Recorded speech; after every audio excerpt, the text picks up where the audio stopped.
What is shaking, everybody? Welcome to the Tom Tolbert Show, brought to you by Fieldwork, the official non-alcoholic craft beer of the San Jose Sharks.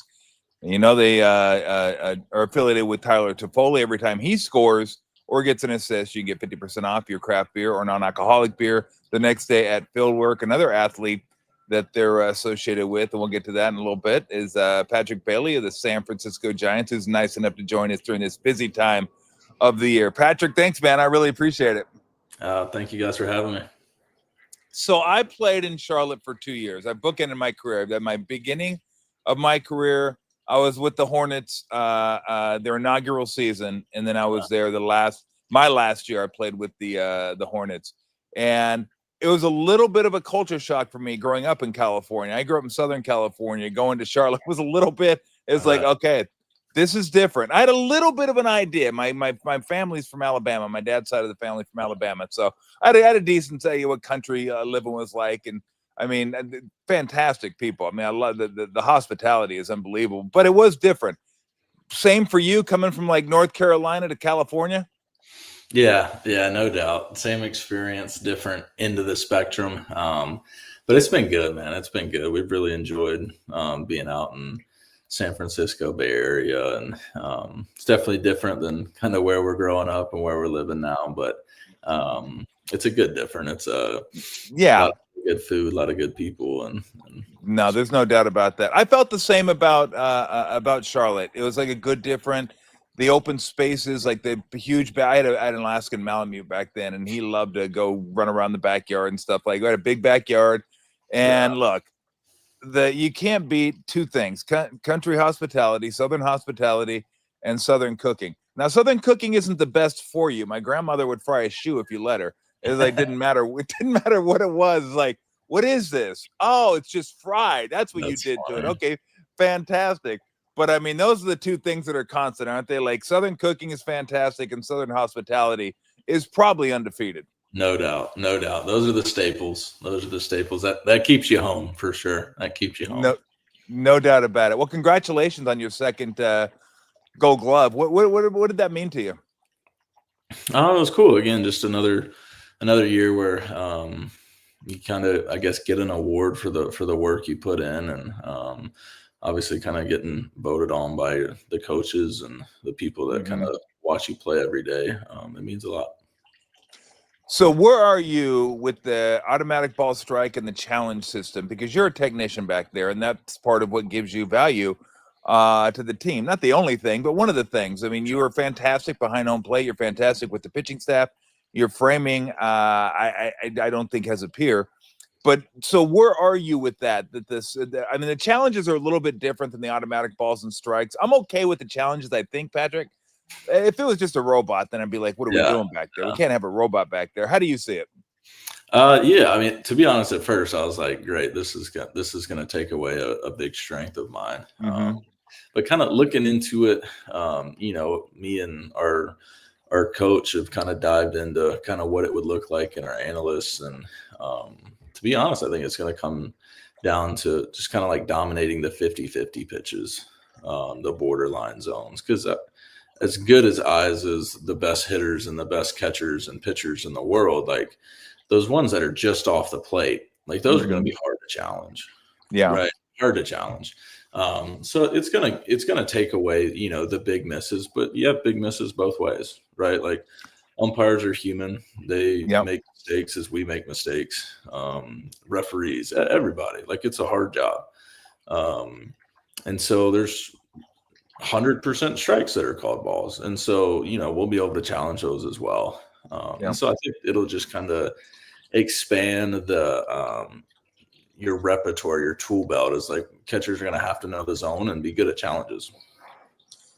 Is that something you acquired, or I'm sure you worked really hard at it, but I've always said this, and I'll give you an example. I always say half of sports is making sure you're in the right position and making sure you're ready before things actually happen. Like in basketball, when the ball goes up for a rebound, you're already positioning yourself up. You know where the guy shot it from. You know where the chances the rebound will be, and you try to give yourself the best chance to get the rebound. You may not get it, but percentage-wise, you're going to give yourself a best chance.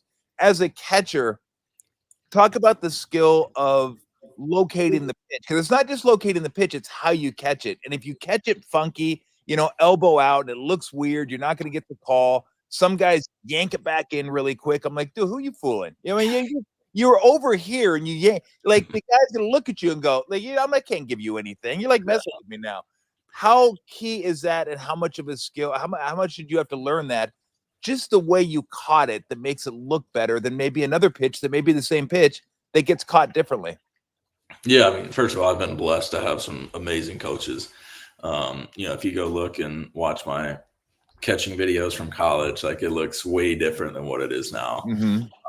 So very fortunate for that. But I think kind of what you alluded to with the rebounding, like I think as a catcher, like we still have to kind of control what we can control and put ourselves in the best position, and that's different for each catcher, to make the best move possible. Again, like I'm as a catcher, what's coming, so the shape that's coming in, so you're matching like the trajectory and the plane, to where when you're starting to catch it, you're in a like strong, powerful position, where if you're weak, you get bullied back there. Man, guys throw way too hard to not be you're gonna get abused if you're not good back there.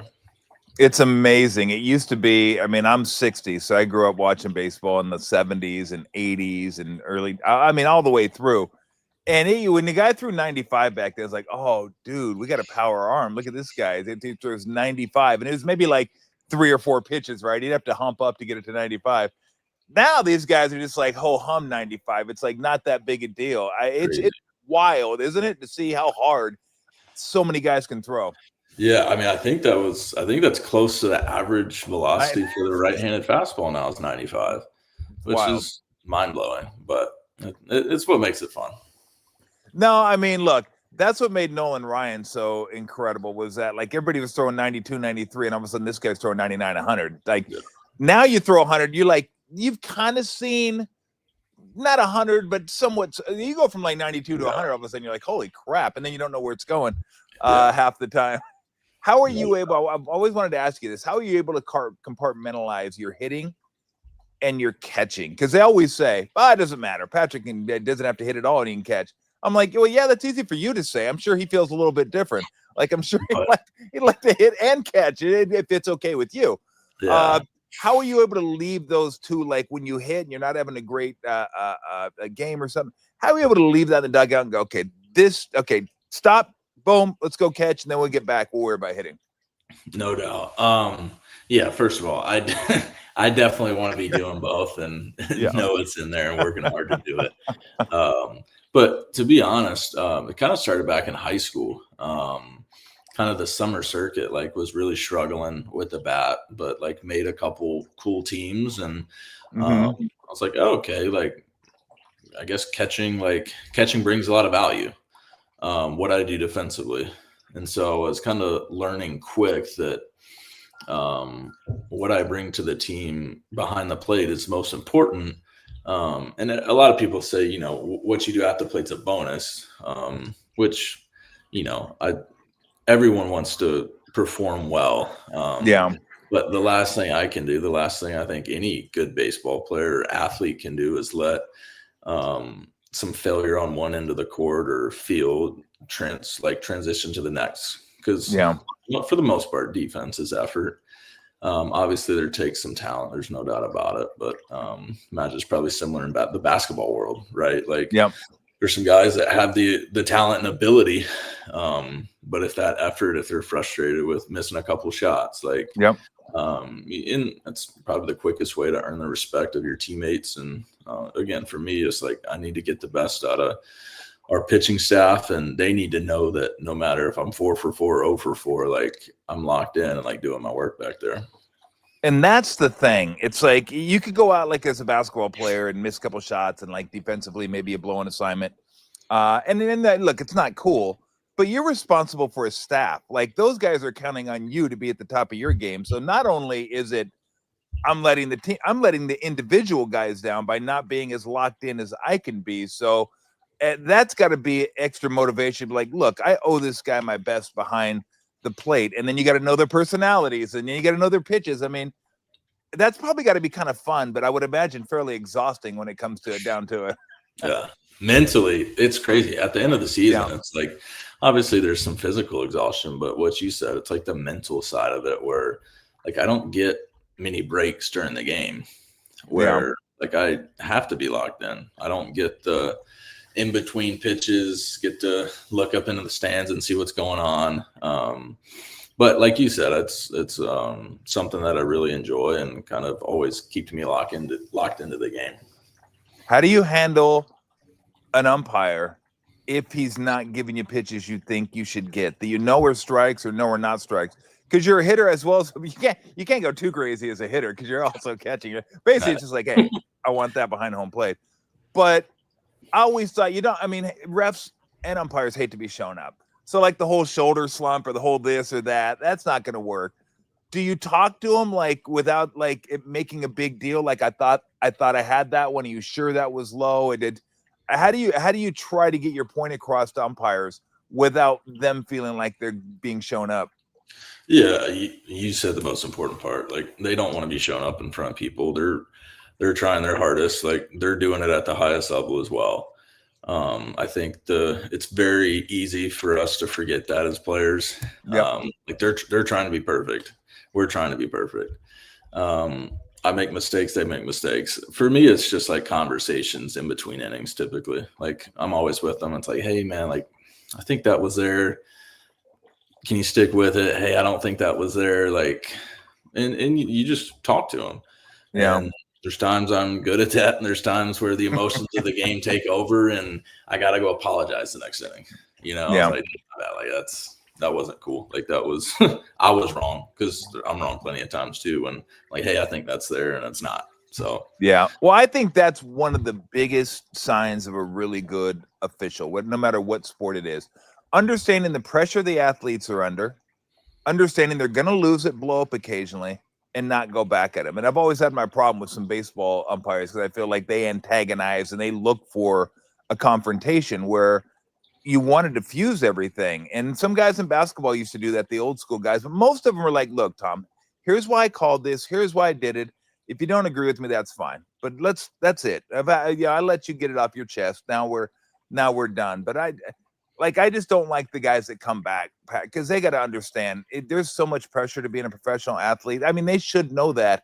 And just give me 5 seconds, 10 seconds to let off some steam. And then if I keep going, then you can get on me. But give me a little bit of leeway. Yeah. Yeah. And I think most do. Most are professional. And again, everyone knows it's a highly competitive atmosphere. And we're all trying to provide for our families and win games, and they're trying to provide for their families and be the best umpire they can be. Hey, we're going to get to Phil work in just a second, but I got to show you a highlight now that you've caught your breath. I want to show you one of my favorite memories, and I'm sure Giants fans' favorite memories of the season this year. And I'm not sure if we're going to be able to pop this thing up here in a second. There we go. Let's see. No, speaking of catching your breath. There you go. Okay, what are you thinking right there as it goes bounding by Marsh? Don't fall over. Don't fall over. Just run. You're good. You can't hit the ground here. I remember. I saw the Angel Pagan one too. I think that was against Colorado. And Angel Pagan's kind of a runner. And I gotta say, like, I like you, Patrick, but he looked really cool with the hair flying back and forth and all that kind of stuff. He was really, but when you hit it right there, did you think gone or, oh shit, I better start running? Off the bat, I was like, oh, it's got a chance. And then every time I hit it to right center field at Oracle, I'm like, I better start running. And so it's a little bit of both. It's like, oh, I hit that one good. And then it's like, you better get going. In my head, I think it was out. So it's like, I got to get to third. Like, I got to get to third here. And then I saw the bounce, and I'm like, oh, goodness. Like, I better keep going. Crazy. All right, I'm going to give you a trivia question. You're the first catcher since 1926. There's only been 3 catchers. One in 1926, one in 1907. They hit walk-off inside the park home runs. I'll give you all the points if you can name one of the 2. Wait, you said 1926. He played for the Senators, and then in 1907, a a Cubs backstop did it? I mean, I got no clue. What do you got for Benny me? Benny Tate. Okay. Yeah. Pat Morgan in 1907 All right. for the Good for the company. Cubs. Good company. Yeah, great company, incredible company. How tough is it? Okay, how tough is it to pinch hit? Not pinch hit, but how tough is it to switch hit with all the other stuff you're doing? And have you even thought about maybe trying to go to one side of the dish or the other batting, or do you still want to switch hit? No, I'm still doing both sides. Okay. I think it's something that you can just kind of be hopefully platoon neutral, or manager wants to write you in the lineup every day, like he knows that you can do it from both sides. And for me, catching, like, I want to be out there as much as possible. I want to catch as many games as I can, and I think that usually gives us the best chance to win games. So I'm going to keep that in my back pocket as long as I can. Got it. Have you talked to Tony Vitello yet? Yeah, we chat a little bit. He's we're ready to get going for sure. What were your first impressions of him, and well, what were your first impressions when you talked to him? It seems like he has a lot of energy, and I'm fascinated to see how it's going to go. Yeah, I mean, high energy guy. I think just ready to play baseball. Like, he's ready for spring training to get things going, and it's been cool just asking everybody that's played for him. Like, I haven't heard a bad thing about him. Everyone's like, dude, this guy loves his players, loves the game, competes, competitor, a lot of fun, a lot of energy, and so I think that'll be good. I mean, I don't see the negatives in that. Yeah, no, I'm looking forward to it. I think it'll be fun. All right, let's get to your affiliation with Fieldwork. And have you always been a craft beer lover? I know you got a couple I think they're in Charlotte, but they're in North Carolina. Some craft beer places there that are like real. I've never been there, but I've heard really great things about. Which ones are they? It's like Dead Something or Burial maybe. The most popular one in North Carolina is the Sierra Nevada up in Asheville, North Carolina. Oh, damn, that one? Oh, yeah. Well, that's old school. Yeah, they've got some good stuff. Again, I kind of prefer the lighter beers, and they got some good ones up there. But yeah, man, Fieldwork is great. Now, talk about your affiliation with them and how you kind of got hooked up with them. Yeah, I mean, first of all, it sounded like, just from conversations, like they love baseball, they love the Giants. Yeah, that spoke to me, and just like a cool partnership, man. Like, it was, I think, an opportunity to get the fans involved from both sides, and I know it was right at the end of the season when it sounded like that. The spot right across from, I think Mission Bay, or right across from the field, yeah, right across the outfield, opened up. And of course, I was gone, but I think that it looked sweet, and excited to get back out there whenever we get back going. Yeah, I think they're gonna have a beer garden over there, which will be super cool. Yeah. Now they have a beer called Toffoli Time, so it's Tyler Toffoli's beer. We gotta come up with a cool nickname for a Patrick Bailey beer, because I'm sure they're gonna have a Patrick Bailey beer. We gotta figure out what type of beer. Are you a Pilsner, Lager, IPA, Pale Ale? Like, what's your favorite type of beer? I think it's more like lager. Lagers. Yeah. Just nothing too fancy for sure, but definitely the lighter side. I can't do the dark stuff. I haven't graduated to that yet. You'd be surprised. It's surprisingly drinkable. It's not. I used to look at light beer or dark beer and think, boy, this is gonna be really thick, but it's not. Like, I'll give you an example. You think Guinness is really thick, right? Because it's dark, and Guinness is only 5.4%. It's like the same ABV as like a Pilsner or a lager. So we'll have to go. We'll go over to Fieldwork. We'll get one of those flights, and we'll get you involved in some of the darker beer. No doubt. I need them to broaden my horizons a little bit. Let's definitely do that. So y'all ready for Christmas? All good to go? Are you cooking? Do you cook at all for Christmas? I don't cook much. I'll grill it. So actually, for Christmas, I will. We usually like to get some steaks, and but man, we're ready for Christmas. I gotta 3-year-old and a 1-year-old, and nice. That's the I think best. every time the 3-year-old goes down the stairs right now, she's like, "I want to open presents. I want to open presents." No, I'm super excited, and just looking forward to it, man. It's gonna be a lot of fun. Yeah, that's the best. There you go. You can sign up for Fieldwork Rewards. Get 200 bonus points on your first round when they open over near the ballpark. It's gonna be really, really cool. I guarantee you that. So I'll get into a little bit more of that because I know a little bit more about that. And again, like I said, I've been associated with Fieldwork long before I was associated with Fieldwork, just because I used to go over there and drink their beers all the time. Well, have a great time during the holidays. I mean, boy, I remember those days when the kids were young and they go wake you up and Santa Claus has been here and the cookies are out and the milk's out and they're like, oh, Santa came, and they're super excited, and you go down there and just watch them rip through packages and do all their stuff. It literally is the best. So enjoy that, man. You're gonna have so much fun. Have a very Merry Christmas, and really thank you so much for joining me. I appreciate it, Patrick. Hey, thank you for having me. Merry Christmas to you, and Merry Christmas. Holidays. I appreciate it, Patrick. Thanks, man. Yes, sir. See you. All right, man. Merry Christmas. All right. Let me because I got the pulp right here. This is the flagship IPA. I didn't open it. I could have opened it, but they are opening a beer garden over by Oracle. I'm not sure. I just texted Barry to find out if I guess it's official. I texted him. I go, "Is it official? Can I mention it?" But it is official, and the beer garden is I guarantee it'll be super, super cool beer garden. So let me look right here. Let's see if I get a text back. Yeah. Final inspection today at 1:30. Good Lord. Ooh. It's going to be open in the next couple weeks. I guess it's official. Oh, damn. Let me show you a picture. I'm going to see if you can get this. So this, you can see where the fieldwork is, and that's the ballpark right across. That's going to be nice. That's going to be real nice. So anyway, they sent us the it's so funny. I've been doing this for like 30 years, and I get talking points from everybody. And I get people that,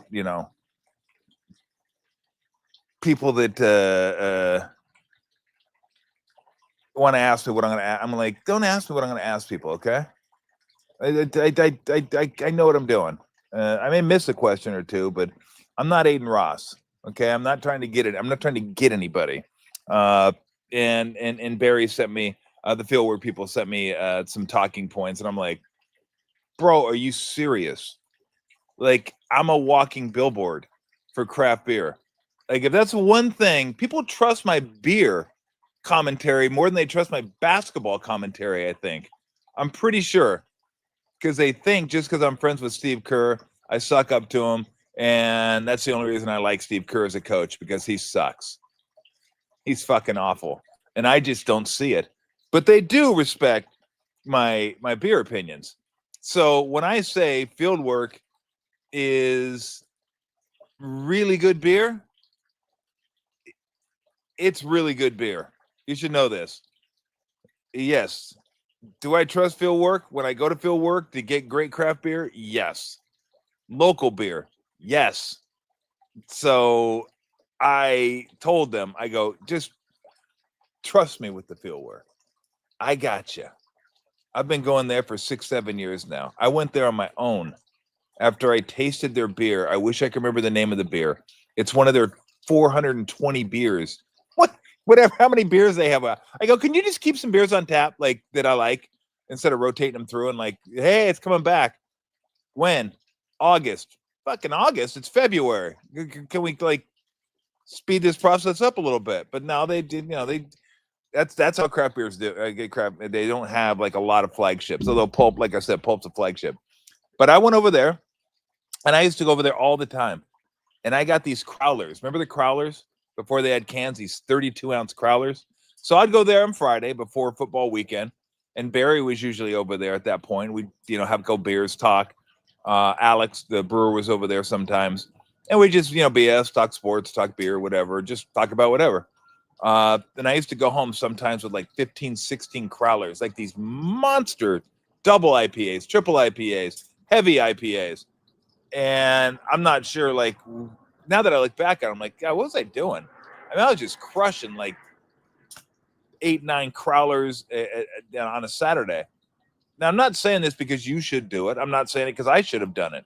I'm just saying that I used to go there all the time, get lots of beer. So I'm very acquainted, familiar, not quite intimate. I wouldn't say I'm intimate with beer, but I know field work. And yes, I trust field work when I go there to give me, no matter whether I've tried the beer or not tried the beer. I trust field work. And there are a lot of places. There are in San Ramon, they're in San Leandro, they're in Berkeley, they're all over the place. So, yes, you can trust me when I tell you that field work is damn good beer. And we're going to probably do a show over at the place right across from Oracle at some point. So we'll get over there and do a show, and we're looking forward to maybe doing something at a field work brew house at some point. Invite some people, go watch a game, or maybe a Warrior game later in the season. So yeah, it's cool. They have an affiliation with Tyler. It's cool they have an affiliation with Patrick, and I'm obviously love being affiliated with field work. So head on over there and enjoy your fine craft beer, everything from non-alcoholic beers to barley wines and everything in between. So, all right, let's talk a little football. Let's see if we can find some winners with Dennis Ranahan at Quackside Sports. Picksfootball.com. And I texted Dennis last night, 3.4%. 3.4%. That, because I'm an idiot, that 3.4% made a difference. Hello, Dennis. Hey, how you doing? Two things. First of all, love the interview with Patrick Bailey. And I'm when they said a highlight of the year, I was so glad I was watching that game live when he hit the inside the park grand slam, because you can see things on ESPN or local stations later if something good had happened, but it's a different experience to actually be rooting for the team and then to see it happen live, because it's unfold. And it was just such a great moment for the Giants. It really was. It really was. And how his teammates responded to him was so. The second thing I had to say was, you mentioned people say to you, what questions you should ask. When it's your expertise, what question to ask. Yeah. When I was working with the San Francisco Press Club, I was in charge of the publication for a few years, and we one year had cartoonist evening. So that was the event built around cartoonists. And one of the great gentlemen that contributed his time was Charles Schultz, obviously of Peanuts. Yeah. And so we had a lunch with Charles Schultz, and we were asking questions and things like that, what he liked. And one of the questions it was asked him, I think it was Barry Tompkins who was there. I think Barry asked him, he says, do you ever take suggestions from someone on what Peanuts should do? And this was Charles' answer. He said, if someone wants to make a suggestion, I invite them to make a suggestion with this guarantee: I won't use that subject. And it's like, go ahead, give me your suggestion, and that's it. I promise you I won't use it. Now, you might want to wait to see if that comes up on its own. That could happen. But if you give me that suggestion, I guarantee you it'll never be in the column. I kind of feel the same way a little bit. Now, look, I get it.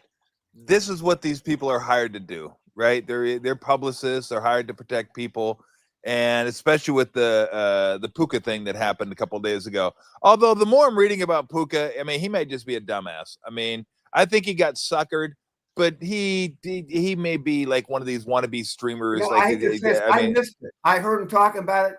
I don't know what the Puka thing is. Do you mind explaining it? I don't know if all your listeners know exactly. Yeah, I'm going to get into it a little bit later. But what happened was he went on this live stream with a couple guys, and the guy named Aiden Ross, young guy, Jewish guy, got him. He said he wanted him to do a Jewish celebration. He goes, "Do a Jewish celebration for me if you score." So he did the whole, the greedy Jewish guy with the hands, rubbing the hands together. So Aiden Ross knew what he was doing, but Puka didn't know what he was doing. So I mean, it was a setup from the get-go. They set him up. They kind of set him up, and I felt bad for Puka just for a little bit until I found out he was live streaming from the locker room after the Arizona Cardinal game, even while teammates were telling him don't do that. And I was like, okay, now, well, whatever. You get what you deserve. You just go ahead and wear it on the chin now, because that's the one thing you don't do. You don't upset the dynamics of the locker room by inviting other people into the locker room that are going to see things or hear things that they're not supposed to hear and see. That is supposed to be. I was part of a locker room for many years of my life. That's our place. That's our place to say things that may not be publicly acceptable. That's our place to vent if we want to vent. That's our place to get on the coaches or get on each other if we want to do that. And then when we leave the locker room, boom, it's over. It's done. It's left in the locker room. You're not supposed to invite people in. And so when you're live streaming and your teammates are telling you don't do it, and then you do it anyway, my sympathy for you drops way, way, way, way, way down. Because apparently last night, during the live stream, he talked about the refs, how the refs are the worst, how some of them just want to be on TV, just to make a call just to be seen. Trust me, guys don't want to be seen because when they screw up, they're seen. 98% of the refs I know would rather blend in the background, come and go under the shroud of darkness. Like, we're nothing to see here. We're not here. Refs don't want to be noticed unless you're at Hockey League. But if I had guns like that, I'd want to be noticed too, right? I would definitely want to be noticed. So he said, like, he tweeted last night. He deleted it, but he tweeted, like, tell me I was wrong. Thank you, refs, for your contributions. LOL. So it's like, even when I want to feel bad for him, yeah, I don't anymore. I'm just like, bro, what are you doing? Like, literally, what are you doing? And why are you on with that fool anyways in the middle of a season, a live stream? The guy's apparently really controversial. So I was just like, I wanted to go into it, Dennis, going, oh, man, he got duped, which I think he did. But my sympathy meter went from about 8 to 1. It's like, whatever. You deserve what you get now. I don't really care anymore. And then to make his week even worse, his brother got arrested for allegedly stealing a Lakers car as a role. But yeah, I know. It's like bad week for the family, huh? The Nakua, not a good week leading into Christmas. Not a good week. Not a good week at all. So no, last and then night, they lose last night. Then yeah, they lose so on top of that last what night. A great game, though.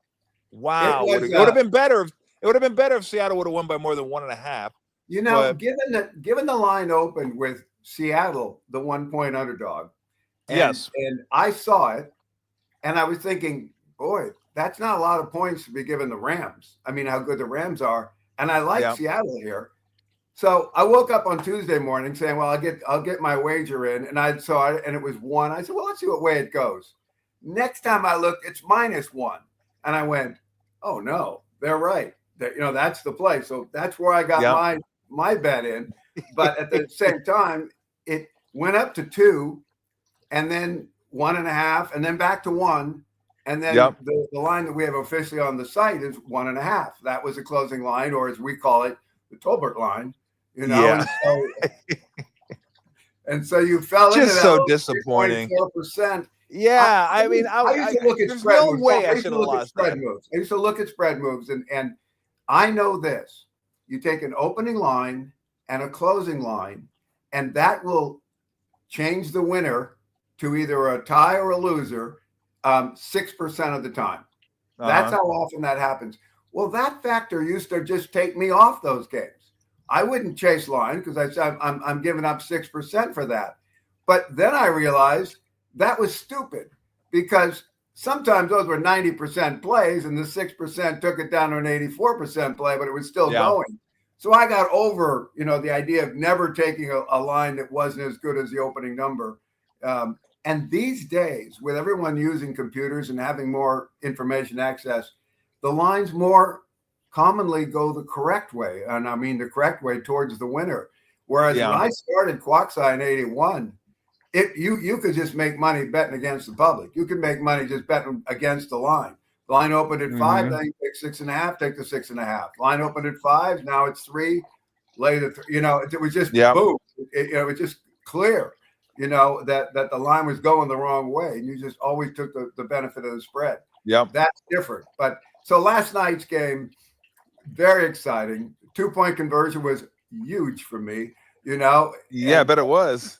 And at the same time, it goes down as a loss on our account manager, but most of my clients, you excluded, unfortunately, Yes. found a one along the way. And I wish I would have posted the game really like I do once in a while. Take this line right now. If I would have done that on Monday or Tuesday, certainly morning, then I could have counted on people, winning. Yeah, I mean, I blame myself for that one because I could have got him at +1, but it was +1.5, and I go, well, let's see if it goes back to +1.5, and then it went to pick, and then I go, well, let's just see what happens. Let's see if it goes back. I mean, I should have taken it then, but I didn't. And then every time I checked, it was -1.5, and I was like, okay.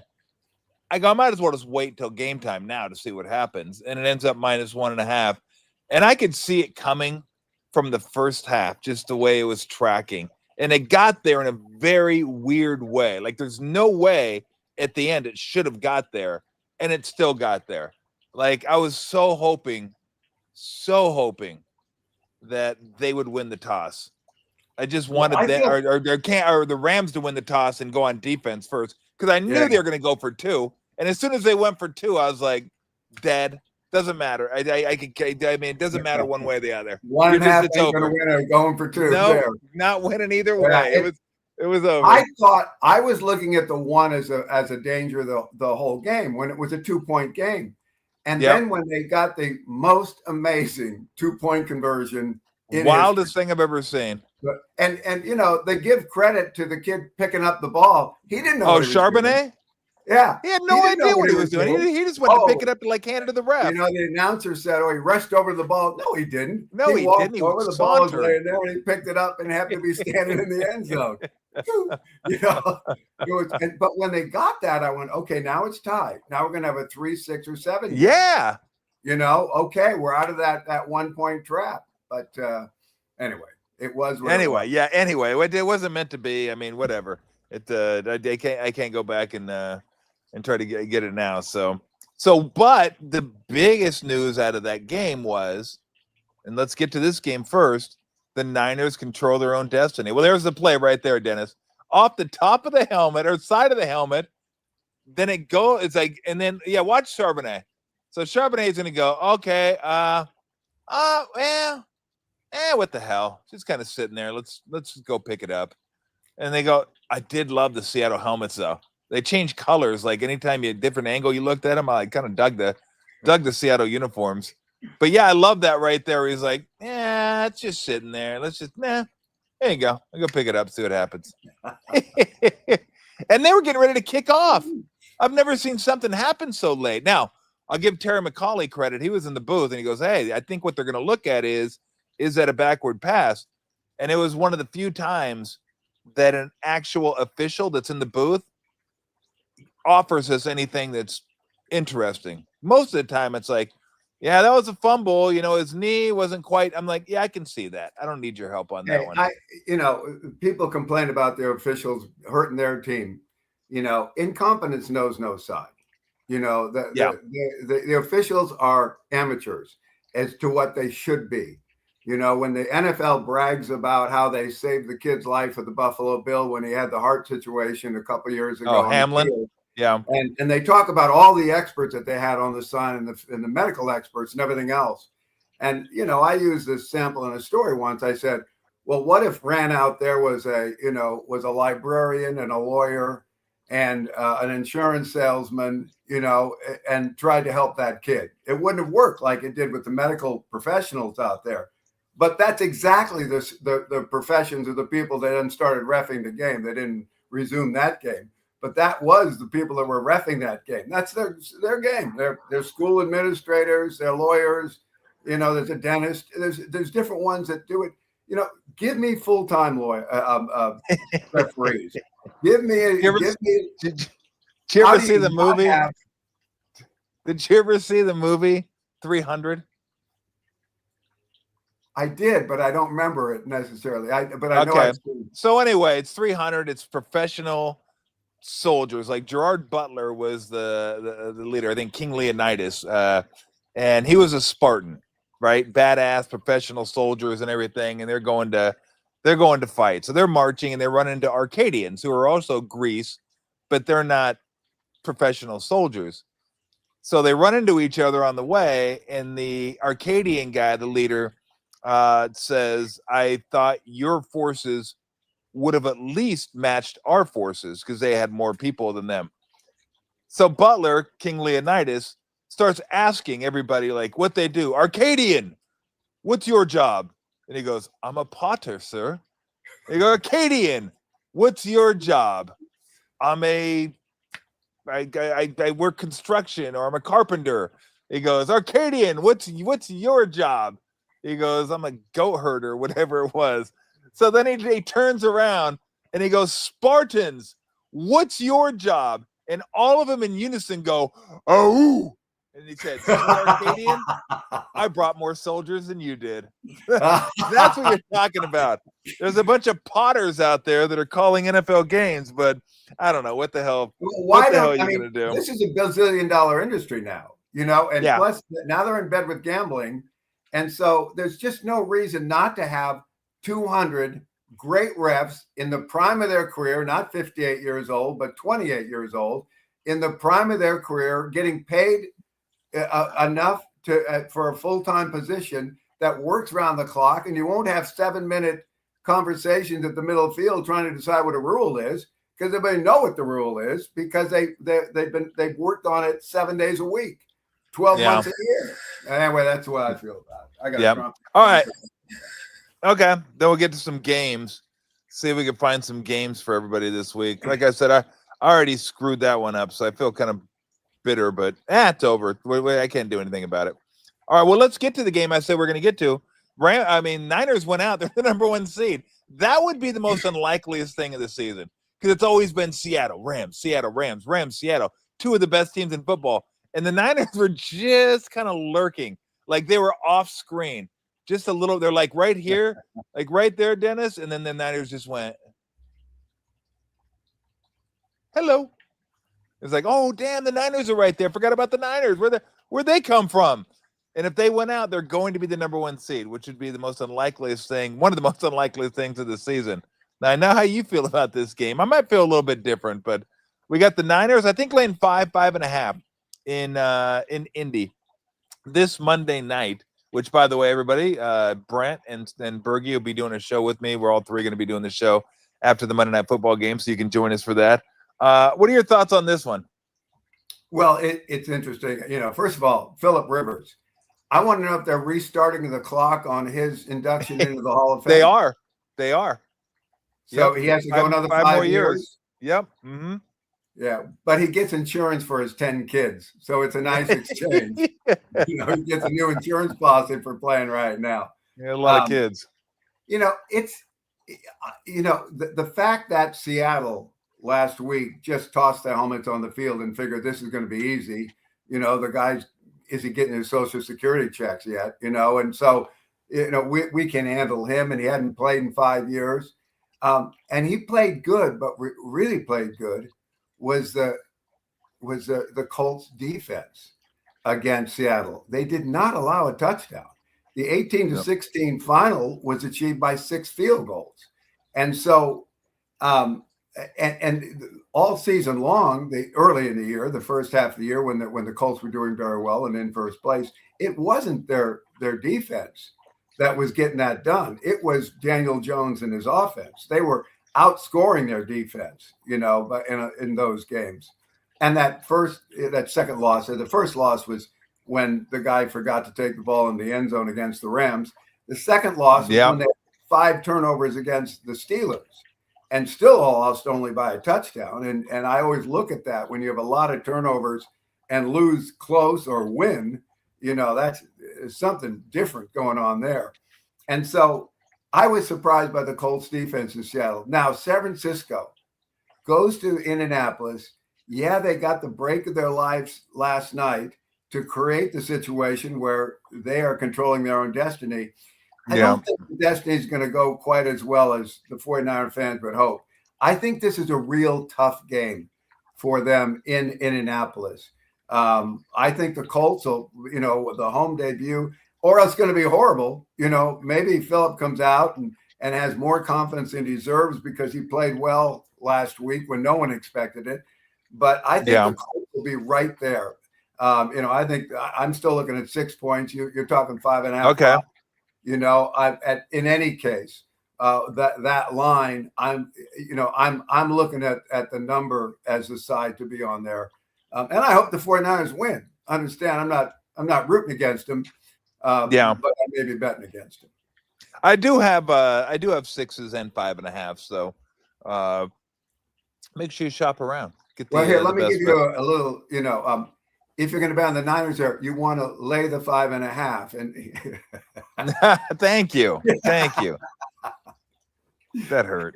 That sucked. All right. What's the other one I was looking at? I was looking at one more. I wanted to ask you, what do you make of Cincinnati, Miami?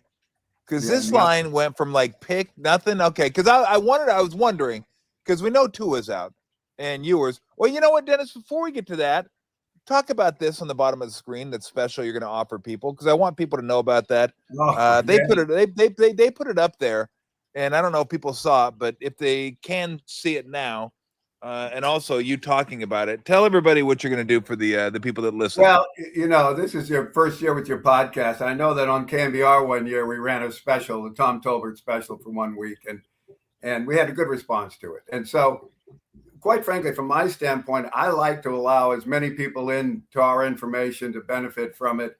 And I know that we're priced out of the range of a lot of people. It wouldn't make sense given, and I never tell people to wager more than they can afford, so our clients have to be able to afford, our service and then expect to make money on top of it. And so, but I love offering it at a price where a lot of people can participate. And so what we're doing here, I put a Tom Tolbert logo on our site. I'm not promoting this in any other way, but to tell your listeners and viewers, there's a Tom Tolbert logo on the Quackside Picks Football. Yeah, that's a valuable property, Dennis. Look out. We have to get our lawyers there it on is. that. Well, Daniel will probably be suing me on Tuesday, but I got your logo up there on the site. Oh, man. And if you click on that, you can go to a sign-up form that will give you the rest of the season, starting, be Sunday. The stories were every day, but the picks come out on Sunday, and whatever day, Monday, last night, things like that. But I'll give you the picks for the rest of the year. There's the Tom Tolbert side. I'll give you the picks for the rest of the year through the Super Bowl for $100. And so that's 7 weeks of picks. And that's a good deal. That's a good deal. For the first 40 subscribers, we'll throw in a copy. We'll mail them. How about that? Davis to win. So you get there. You go. You get 7 weeks. Al Davis to win. You get a copy of the book for $100. And so I think it's a great deal. My dream job, Dennis. I'm on the Home Shopping Network. Yeah. But wait, there's more. There's more. Anyway, so you just go to the site, picksfootball.com. The logo's in the top left-hand corner right there on the site. Click it, and there's a sign-up sheet. That's awesome. And I would encourage people to do that. $100, and I'm going to guess, Dennis. So we have this week, 2 more weeks, and I will let people know that on average, Dennis, I would say is probably around four plays a week. Sometimes there's 5, sometimes there's 3, but I'd say 4 is about the average. So if 4 is the average, let's say you're looking at 12 the rest of the regular season, maybe 11, and then you got the playoffs. There'll probably 4 or 5 there. So let's be conservative and say there's going to be 16 picks the rest of the year. You're looking at $7 a pick is what you're looking at. about $6.50 actually a pick. So I mean, if it's something you thought, you know what, I always like to get somebody else's insights, and this is a perfect one. You can compare Dennis's insights with your insights, your information with his information, and just kind of see what the whole deal is all about. for like $6.50 a pick. I mean, it's basically stealing. So if it's something that you're really interested in, then I would encourage you to do so. And you get the book. First 40 subscribers. And you get the book. There you go. And you get the book. So no, I think that's fantastic. So that's a nice little Christmas gift to our listeners. When we did that on your radio station a few years ago, there were so many great people that became clients off of that, and I used to talk to all my clients because beginning in the 80s, everything went through the phone. There was no internet yet, access. So I loved, and I missed that because now it's all done on the internet. And so, but I enjoy the exchange as well. When we get someone to call in and say, "What the hell were you doing with that pick?" Okay. Oh my goodness gracious. Okay, so we can skip this because I actually kind of wanted to get. It was weird because Cincinnati and Miami were about a pick 'em, I think. Yeah, they were a pick. Then it was announced Tua was out. Burrow's going to play, but Tua's out. So Ewers are going to start for Tua now. And that goes to 4. And my knee-jerk reaction always like, wait a minute. Are they overreacting to this news? What's Ewers going to be like against a bad defense? They've been able to run the ball. I thought their defense was pretty good, pretty physical for about 2.5 quarters. And then Pittsburgh just kind of ran them over. But I thought a lot of that was the offense gave them no help whatsoever. And the defense was kind of hung out to dry in the second half. So they're at home now. Achane is at a really, really good year. I'm hoping I'm not going to take him, but this is my thought process. Ewers might not have to throw a lot. Miami's defense is still playing hard. I think they're playing for McDaniels. The whole Burrow's comments are kind of weird. I don't know what kind of vibe is there in Cincinnati. 4 just seemed like a lot. That's all I'm going to say. I probably won't take it, but it doesn't sound like you have much of an interest in it one way or the other. Well, here's my concern about taking Miami. The move they're making at quarterback is not to win. The move they're making at quarterback is to see if the kid out of Texas is good enough to play in this league. And so this is really his dress rehearsal in real action because they need to know whether they need to bring in another quarterback because unfortunately Tua has injury situations. He's avoided pretty much this year, but he's been a little frail. So if you get a team around him good enough to go someplace, you might end up having to play without him, which would so they want to see if I'm trying to think of the kid's name from Texas. Quinn Ewers. Yeah, Ewers. They want to see if he's up to the NFL standard. So that's why they've made this move. Well, I'm very suspect of teams that are doing that kind of stuff instead of going out to win the game. But Cincinnati, I don't want anything to do with Cincinnati. Cincinnati bobbled up just enough for us when they needed to. They beat Pittsburgh earlier in the season for us on a Thursday night. And, they lost for us on cue against Baltimore last week. I think they bobbled up enough to say, hey, we might make a run to the playoffs. That was the conversation 2 weeks ago. Now, of course, that's been erased. I'm not interested in Cincinnati at all. I don't know what this team. So I end up with 2 teams I don't want. Do you want anybody Baltimore, New England? Yes, I do. Do. Who do you like? I can't wait. Well, I mean, if I had to here, if I had to, it'd probably be. I don't know. Maybe I don't like anybody here, Dennis. You do. I know another handicapper that that's on the show occasionally. Likes Baltimore. Doesn't love them, just likes them. I want to like New England. There's something about Baltimore that's just not quite right this year. And I told you that was one of the reasons I had Pittsburgh against them last week. I just thought, it's just 2 weeks ago. I go, it just doesn't seem.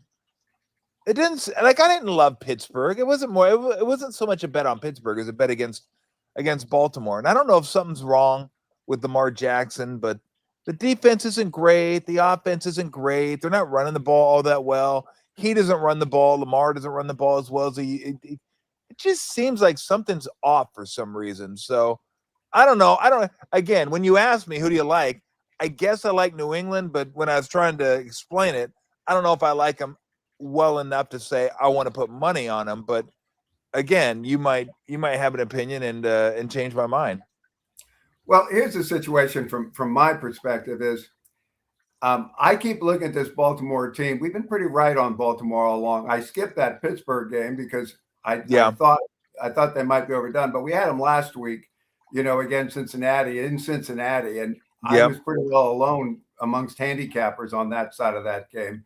Most of the handicappers, people that I respect, had Cincinnati in that contest. And it was 24-0, not indicative of the actual game. That was just the final score. The game was much closer than that. In any case, Baltimore, they have a winning tradition. It's in their DNA. John Harbaugh is a winning coach. They still have a lot of players. They were hurt when they went through their 5-game losing streak early in the season. Lamar was out. We know the difference he makes. And you're right. He hasn't looked like the where they used to say, well, that's unfair.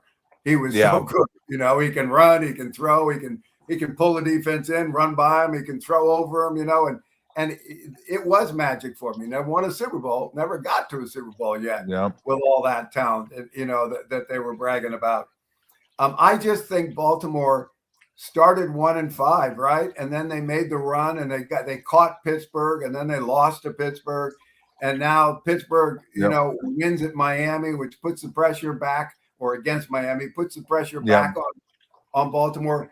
I don't think they're going to let down here. I think they're inspired to play a New England team, which I think may have already got all of its wins for the year. This Patriots team, as you look at them, it's been an amazing run for a team that was in last place last year to go into December with the best record in the conference, or tied with Denver at the time. I think maybe the New England wins are over. I think now you get to a situation with a young team where, geez, the wins were so easy, and now we're struggling, and when that struggle starts, there's just that moment of indecisions in games, and you can see it. You can see where there's just a bit of a hesitation because they're trying to recapture what has already gone. And so I think this is New England losing and Baltimore being on the field when it happens. Okay. Yeah, I think I'm gonna skip this one. I was with you last week. I went with Baltimore last week. I was like, the more I think about it, the more I like Baltimore. And I had Buffalo last week with you. I couldn't go Kansas City.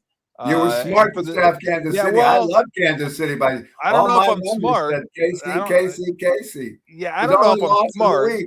Only loss of the week was Mahomes getting hurt. He was about to tie that game. We were going to win by 7 in overtime. That's where that game was in. I got to tell you. Let's go. Yeah, those two teams have a hard time because I think they just think there's something off this year. But who knows? Okay, let me go Lions this week, because now you get the Lions. This is an interesting game because both these teams, we always talk about want versus need. Both these teams need this game. Like, they need the game. If Pittsburgh loses, they fall back into that tie with Baltimore if Baltimore beats Cincinnati. And then it looks like we're heading for a showdown come the last week of the season between Baltimore and Pittsburgh for not only who's going to win the division, but quite possibly who's going to make the playoffs, who's not going to make the playoffs, which is always a fun game. Then you get Detroit, who's not quite right. They're another team that's not quite right this year, and they're laying a pretty big spot this week. They for about a quarter and a half, I thought, oh boy, look at them against the Rams. Boy, that looks like the Lion. Oh, whoa, okay. Never mind. Moving on. Rams crushed them, and they just didn't look back. They ran them over and then didn't even look back to see if they were okay. Just left them there. and Detroit just got hammered in that game. So the line in that one is 7. It's a straight 7.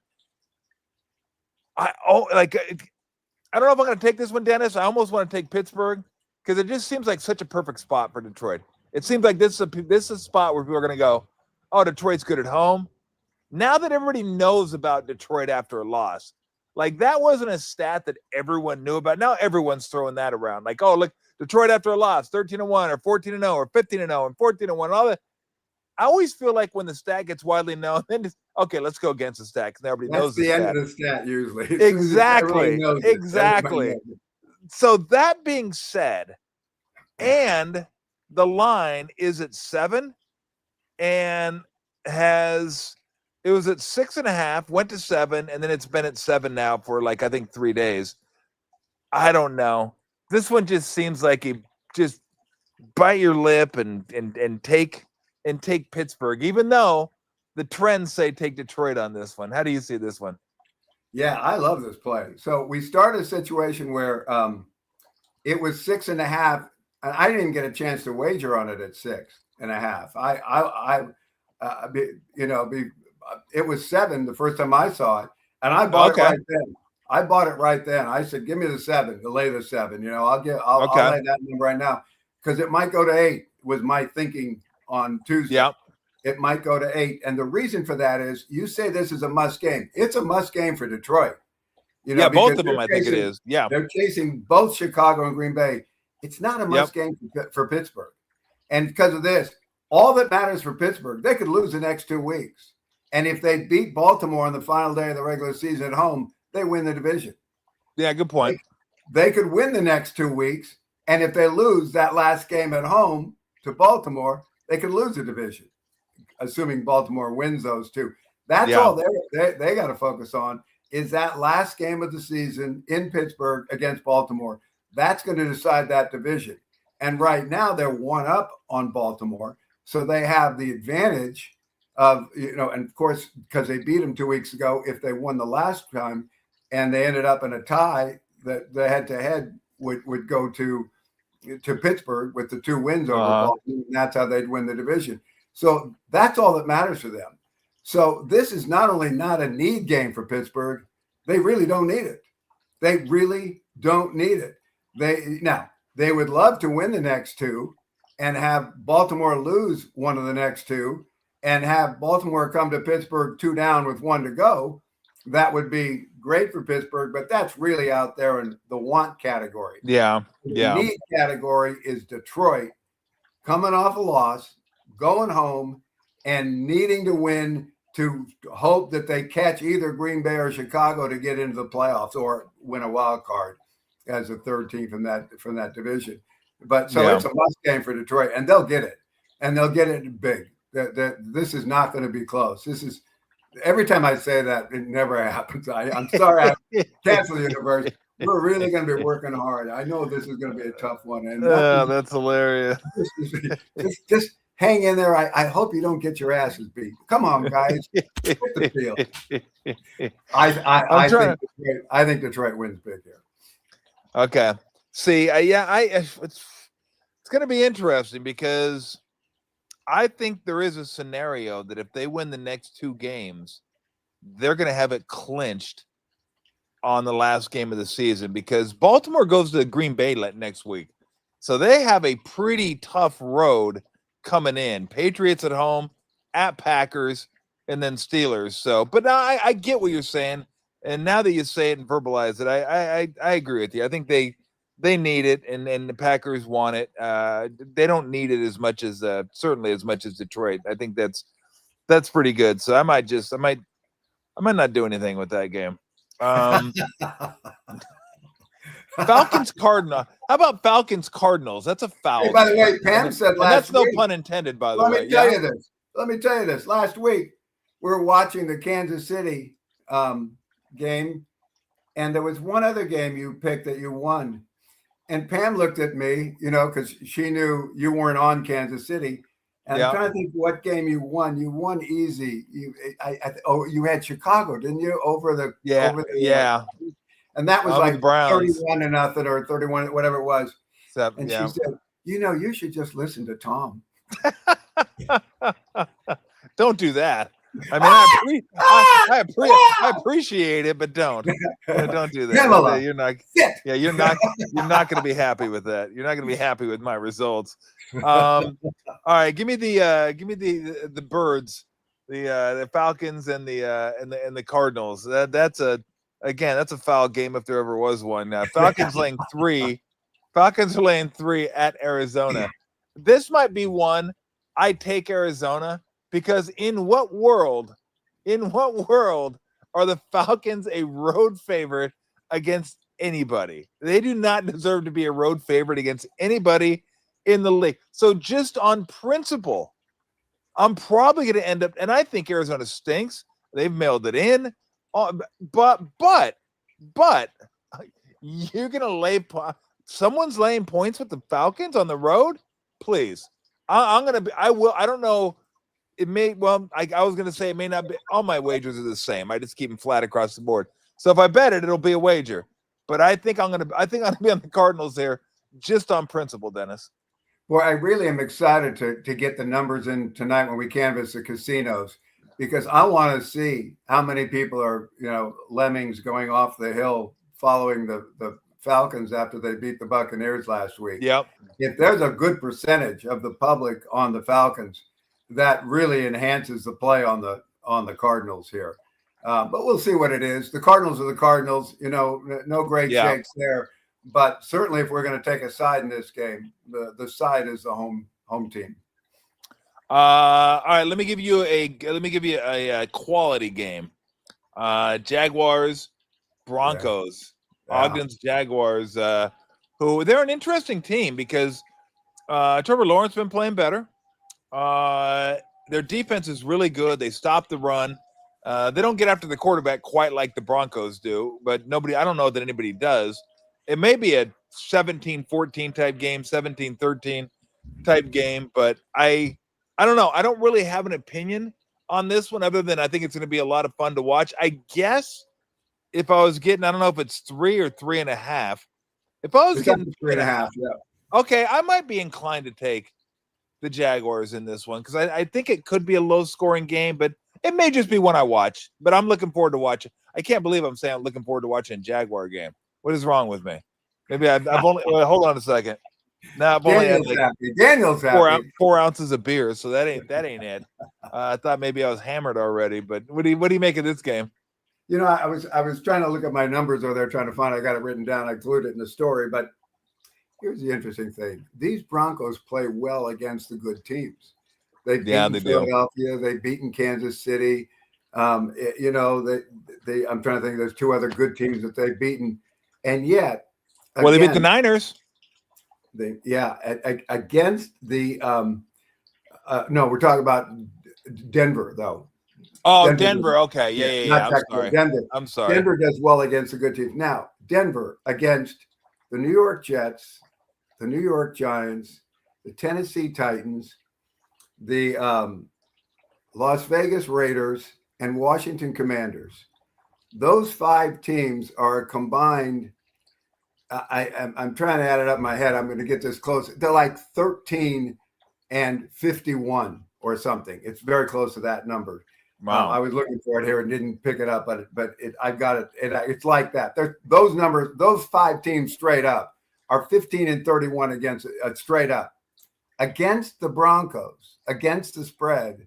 Those 5 teams are 6-0. That the Broncos play down to their competition, but win.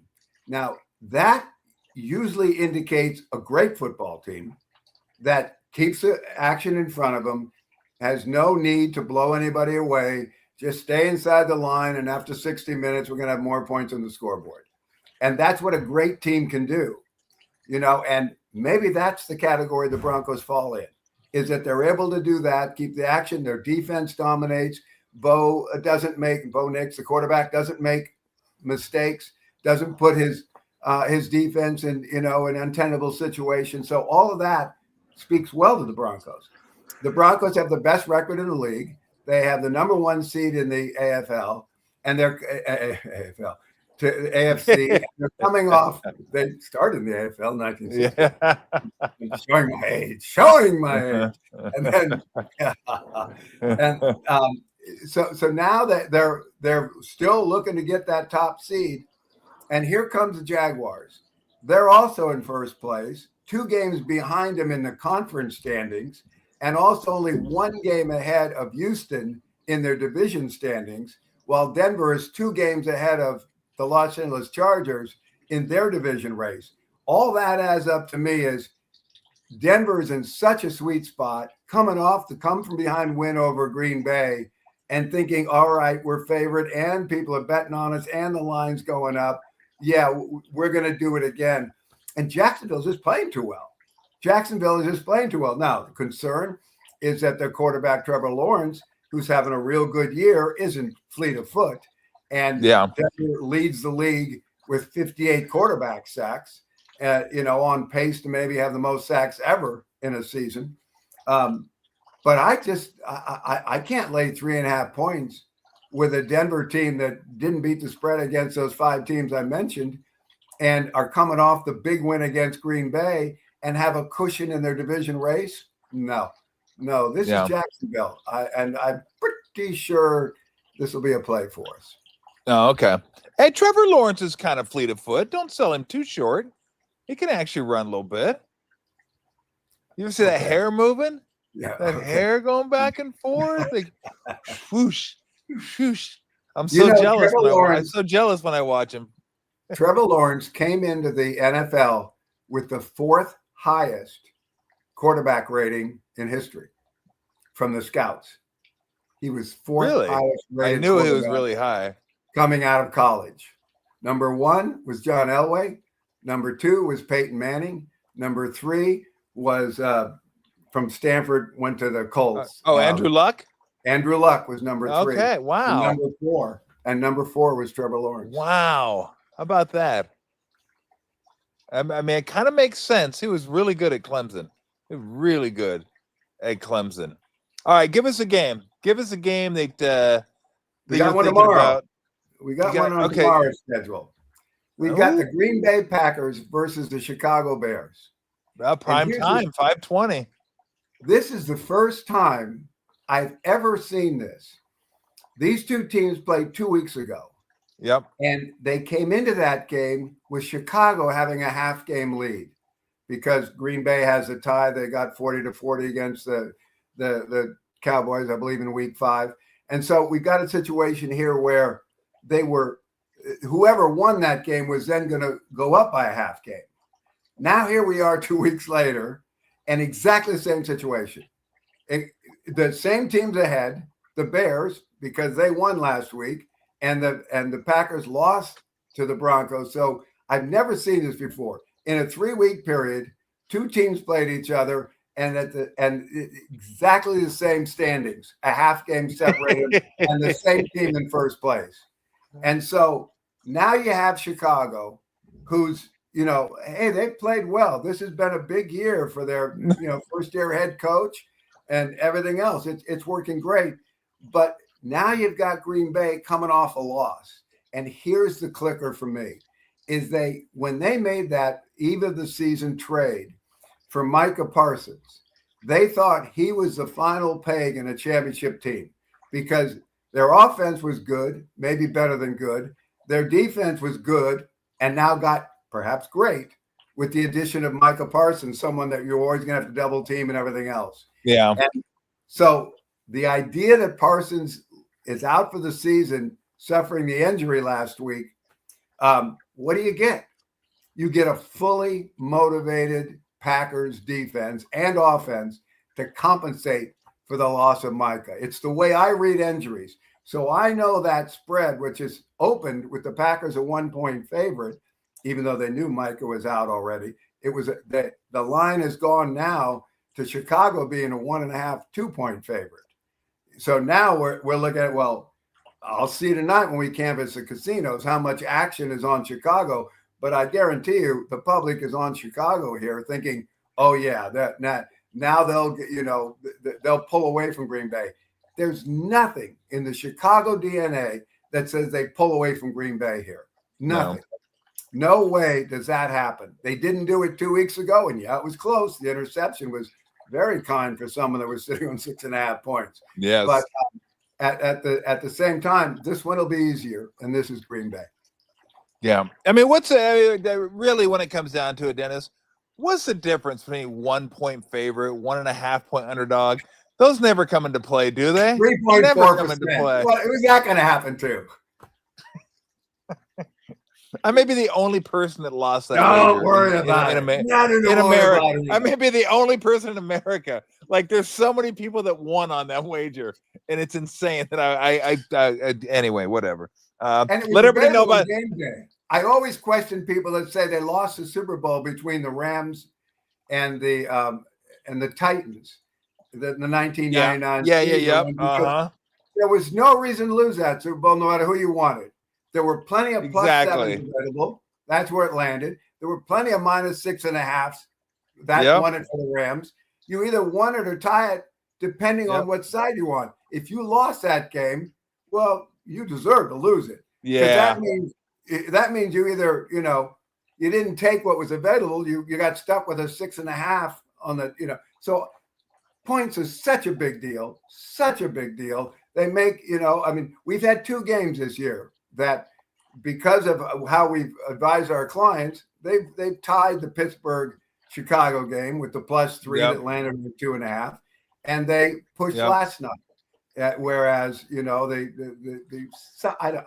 know if I'll ever meet one of these people, but some people lost last night, with a 1.5. Hello. The other game it was hard to lose on was the Packers-Patriots Super Bowl. Because that was 14, landed on 14, but you could have had the Packers minus 13.5, and you could have had the Patriots plus 14.5. Like, there was no reason to ever lose that one unless you just were asleep or you had like one guy like Billy down in the corner that you could wager with. Like, that was it. Because that was the Super Bowl that almost ruined the books. Like, oh my God. Yeah, we lost on both sides of that Super Bowl. I had the Packers minus 13.5. Yeah. I was standing in Caesars in Tahoe in January. It was snowing outside. The 49ers are about to play the Chicago Bears in a postseason game. Not the one that was so cold and that they won 28-7, another one that they're playing. And I'm standing in line, and I'm going to bet on the Bears, and it's plus 2.5 here. But I knew across the street at Harvey's, it was a half. And I'm talking to the guy behind me, and I says, well, who are you going to bet on? And he says, well, I'm betting the Niners. I said, well, then don't do it in this line. You can go across the street and just lay a half. That was when those 4 casinos didn't have as much, they're more independent. It wasn't all so. And he looked at me and said, he went, it's snowing. I'll just bet it here. And I'm thinking, well, that's snowing. Fool's gold. Now, it didn't matter. I lost the bet. The 49ers won. I was on the wrong side of that one. But I was still thinking, he still didn't learn the lesson because he won anyway. Exactly. He'll make a mistake again sometime in the future. Half point. The thing you got to remember is they only matter 7% of the time. So 93% of the time, it doesn't matter what spread you get. Yep. But the 7% of the time it matters, the better line is always the winner. Yeah, and people don't understand that, like, when you start adding in the VIG, that losses are minus 110 and wins are even. Like, I always tell people, I go, here's a quick exercise for you. Let's say you go 55 and 45. Pretty good. You're 10 games over 500 in a 100-game sample. That's pretty solid. Now with the VIG, you're 55 and 49.5 if everything is 110. So you've now won 5.5 units. Respectable. Really good. Really good. So let's say you just flip it. And now you're just a little under 500. You're not terrible, but you're not great. You're 45 and 55. So now go ahead and add the 10% to the 55, and you're 45 and 60.5. So in one scenario, you're minus 15.5 units. The other scenario, you're plus 5.5 units. I go, that's where it really should crystallize for you, that when you lose a little bit that you shouldn't have lost, and you do it 3 or 4, 5, 6 times a year, it drops your percentages, but then it grows more than it should because of the minus 110.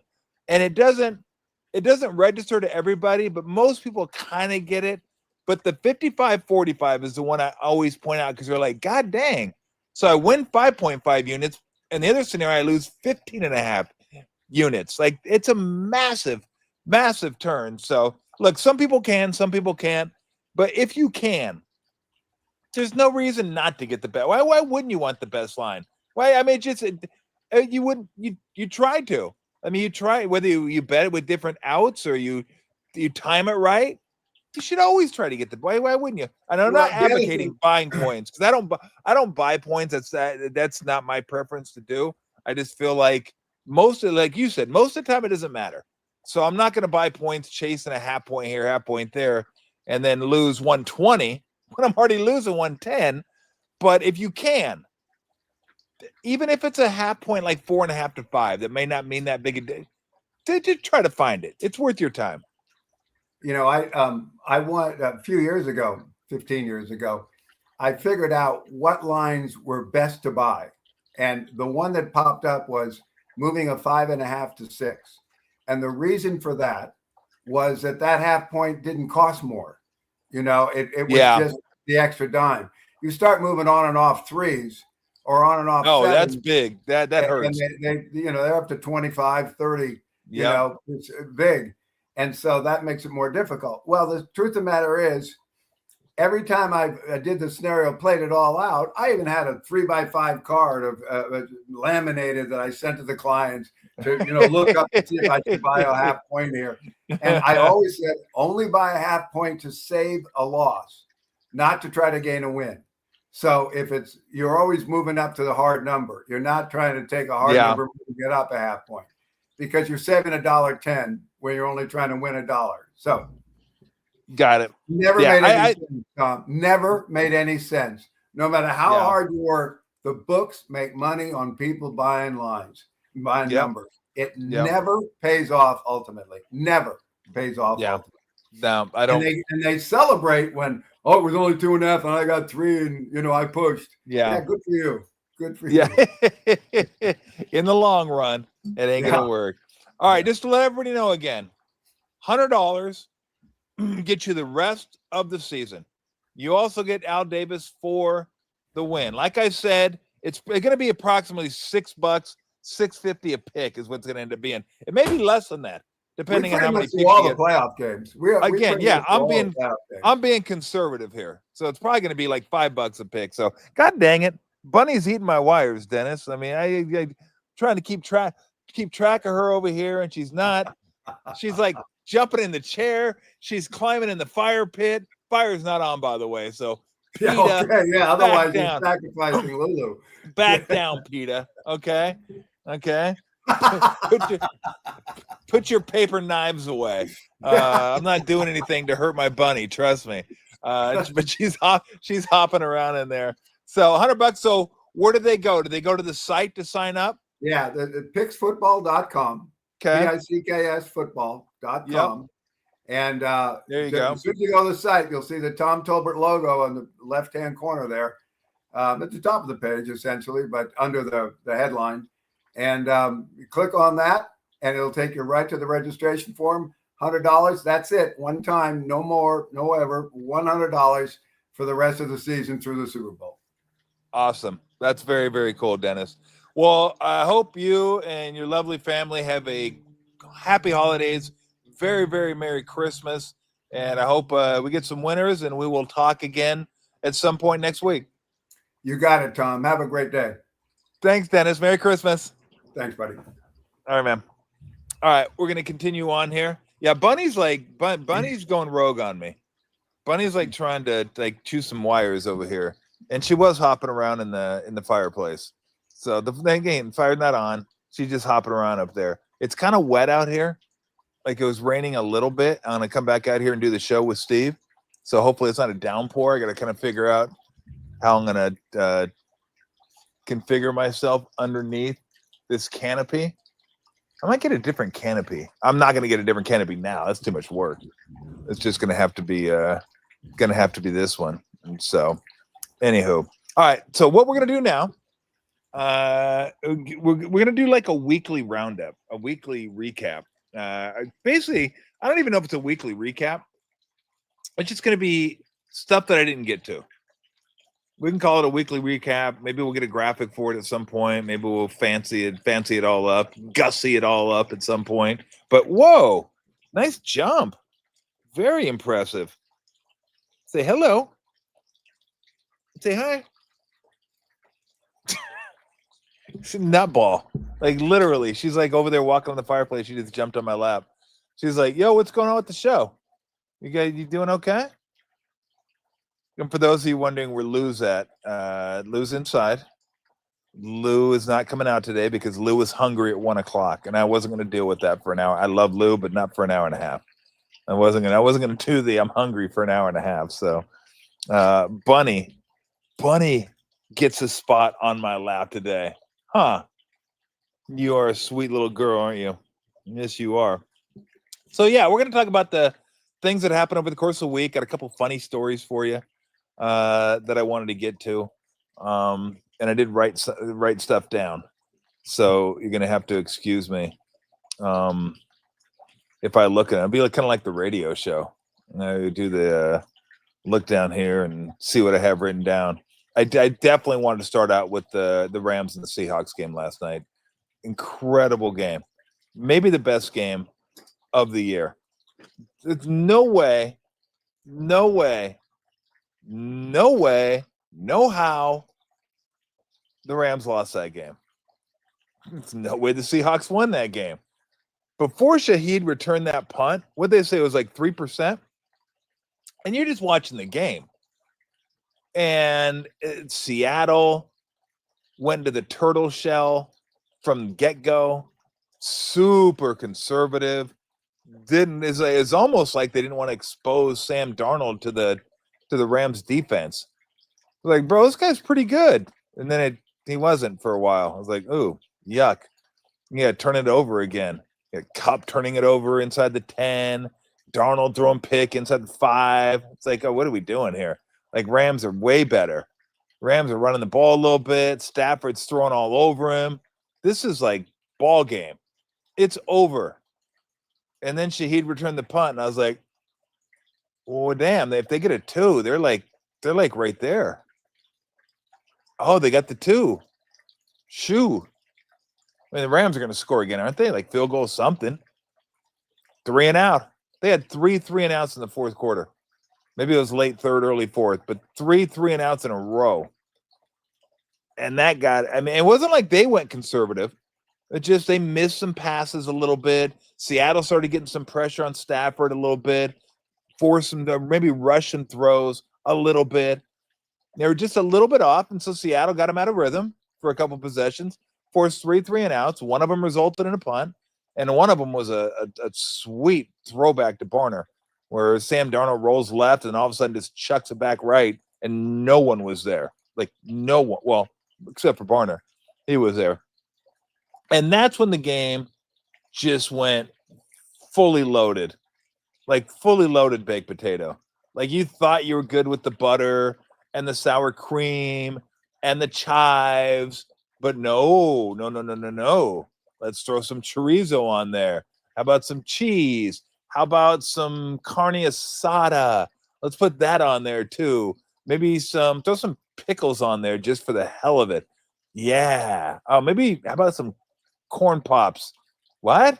Yeah. How about corn pops on the baked potato? Let's make it fully loaded, baby. Let's go. Because there's no way that happened. There's no way they scored, and then they didn't get the 2-point conversion, and they're about to kick the ball off, and the ref said, hold on a second. Was that pass forward? Or was it backward? Then Terry McCauley, like that was one of the best uses of having a former referee in the studio. I don't eat my notes.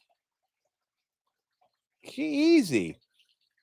Usually they go, oh, look, his knee was down. His knee wasn't down. Or like he crossed the line of scrimmage. Remember, you got to get all the way past the line of scrimmage before you're called for an illegal forward pass or the ball. All the ball has to do is cross the plane of the goal line.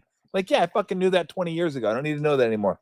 This one, I was like, whoa, that's a good catch. Like, I knew the rule.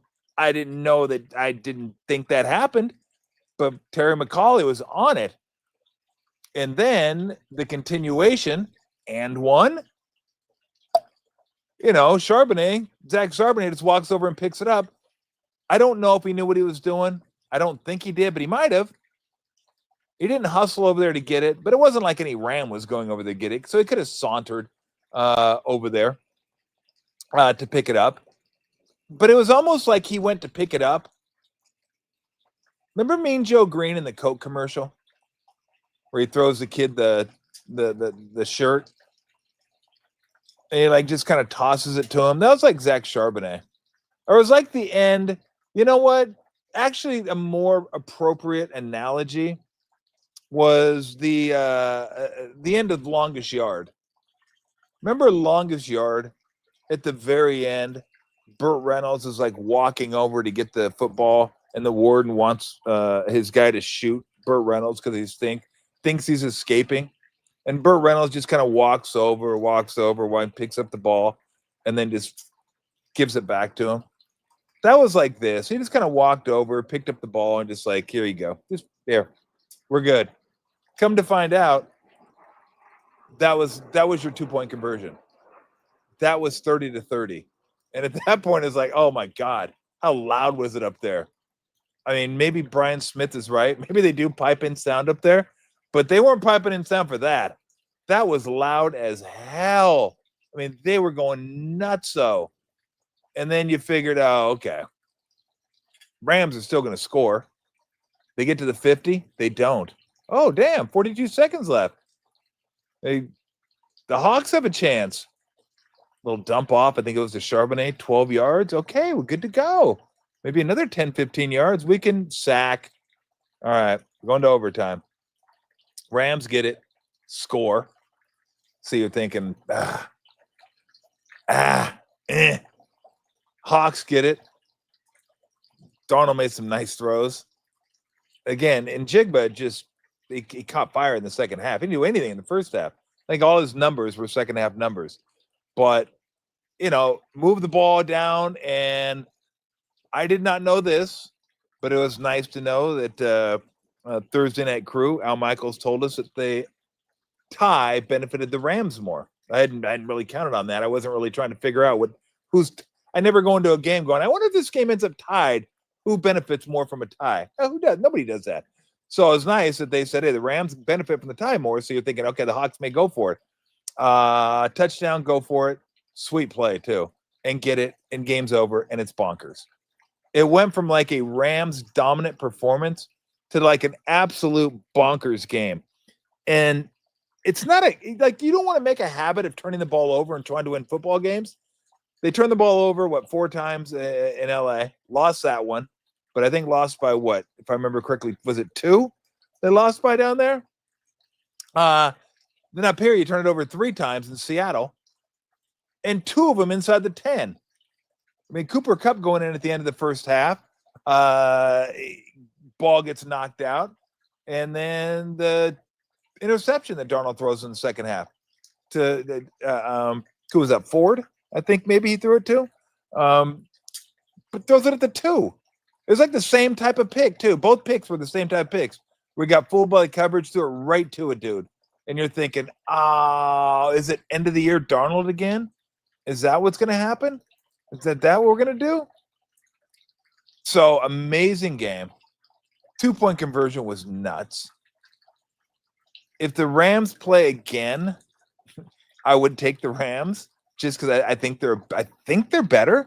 I think the Rams are better. I thought getting pressure on Stafford in the second half was a key. They sent a few blitzes, but mostly it was 4. They didn't want to blitz a lot. Stafford's so good against the blitz. He's so good anyway. But I still think the Rams might be better.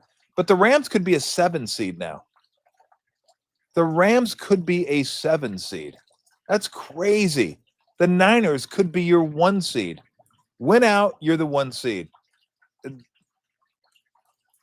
Rams are the best team in football, right? Maybe the 2 best are Rams and Seahawks. Oh, by the way, they're your 5 and 7 seed. Excuse me? What? What? The Niners are the number 1 seed? Could happen. Could happen. That would be then look, I've talked about the coach of the years this year and like who's going to be like Shane Steichen would have been up there. Lynn Combs going to be up there. Ben Johnson's going to be up there. Vrabel. I always mention those guys like Vrabel will be up there. I don't mention Kyle Shanahan for some reason, and I most certainly should. I don't know why. I just haven't mentioned him, but he most certainly should. And if the Niners end up as the number 1 seed, maybe you should just give it to them. Maybe you should just say, here, you get it. The best division in football, if you end up with the number 1 seed, there.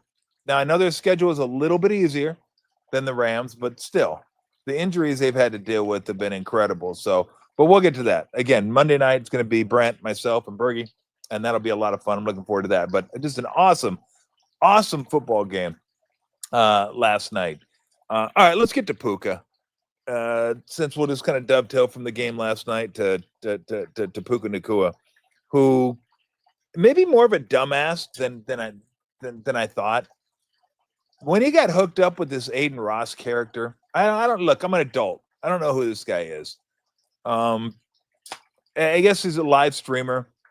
Live streamed himself like video games, which is like a complete foreign concept to me. I told Weston this. Weston told me a few years ago, like, yeah, people pay to watch people play video games.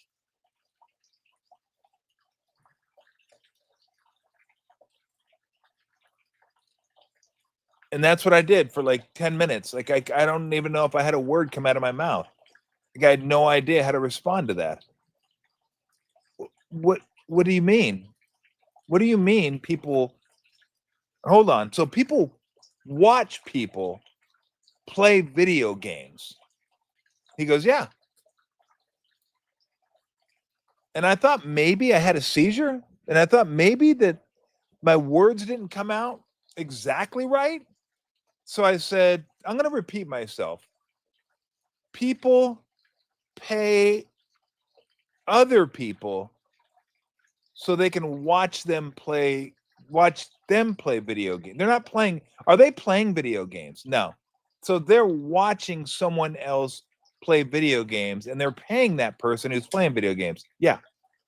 Like just saying it like, yeah, like matter of fact. Like the sun's hot, right? Yeah. Like, of course it's fucking hot. But there was that tone. Like, yeah, of course they're paying him to watch him play video games. I don't know. I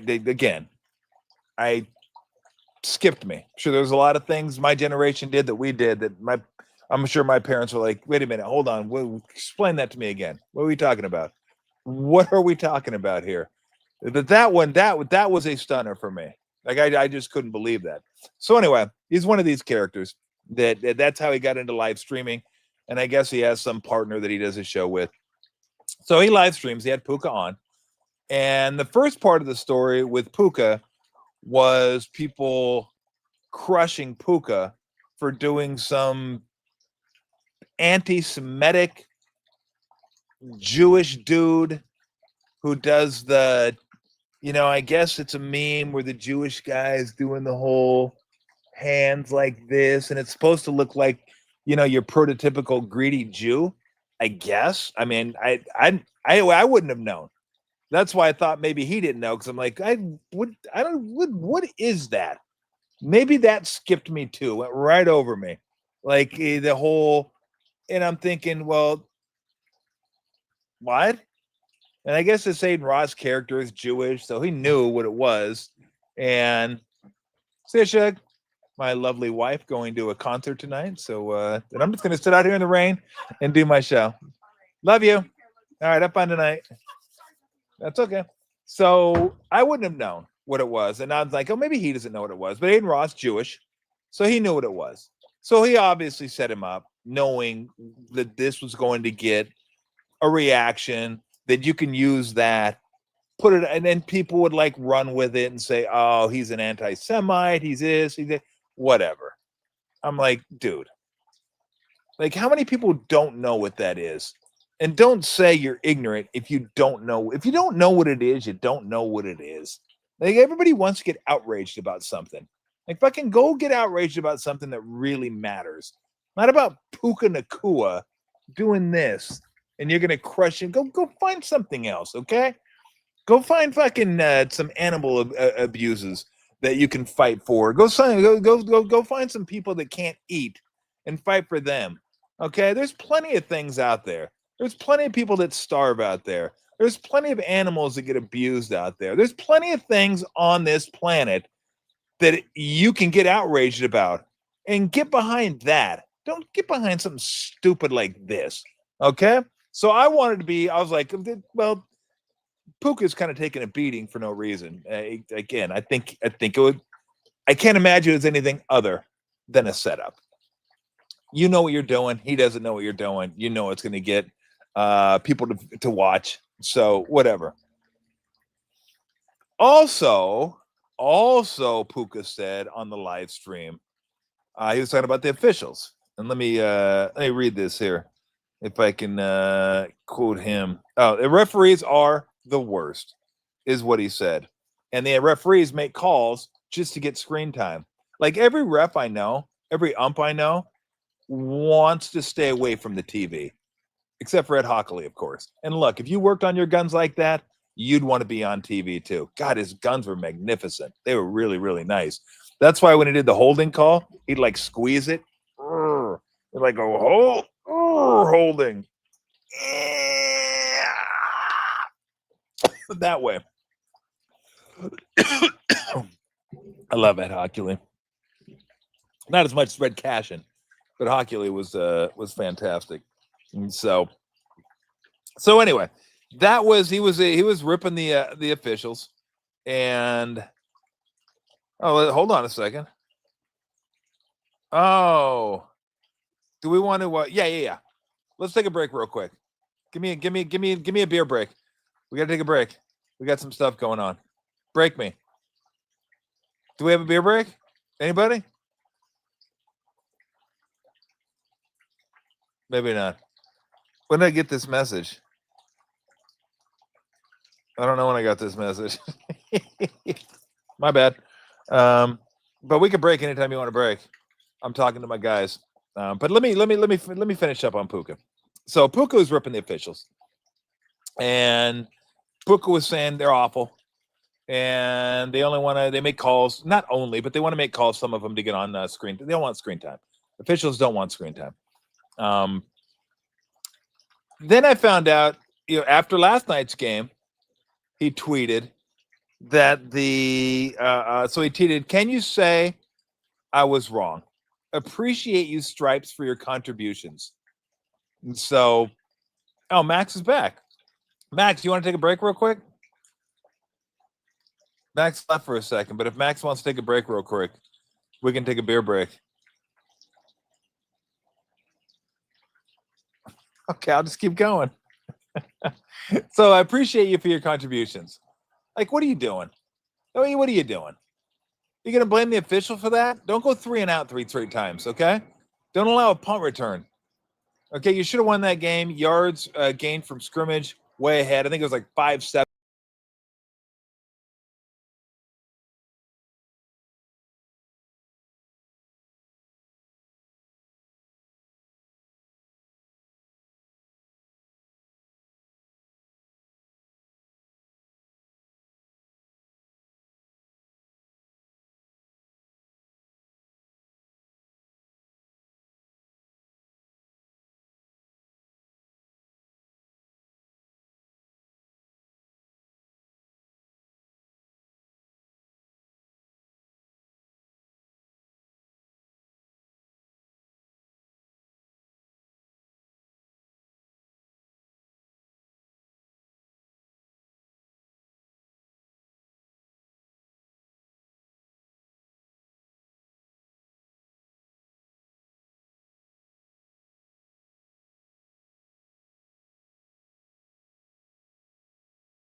All right, I'm back. It's raining.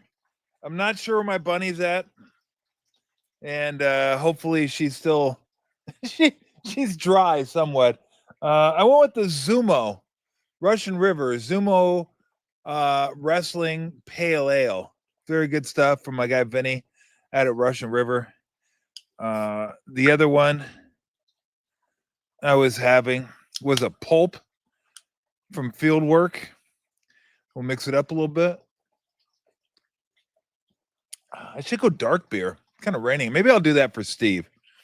And I'm gonna have to cut it at some point because I don't want to just run right into Steve. By the way, if you want to double up with me today,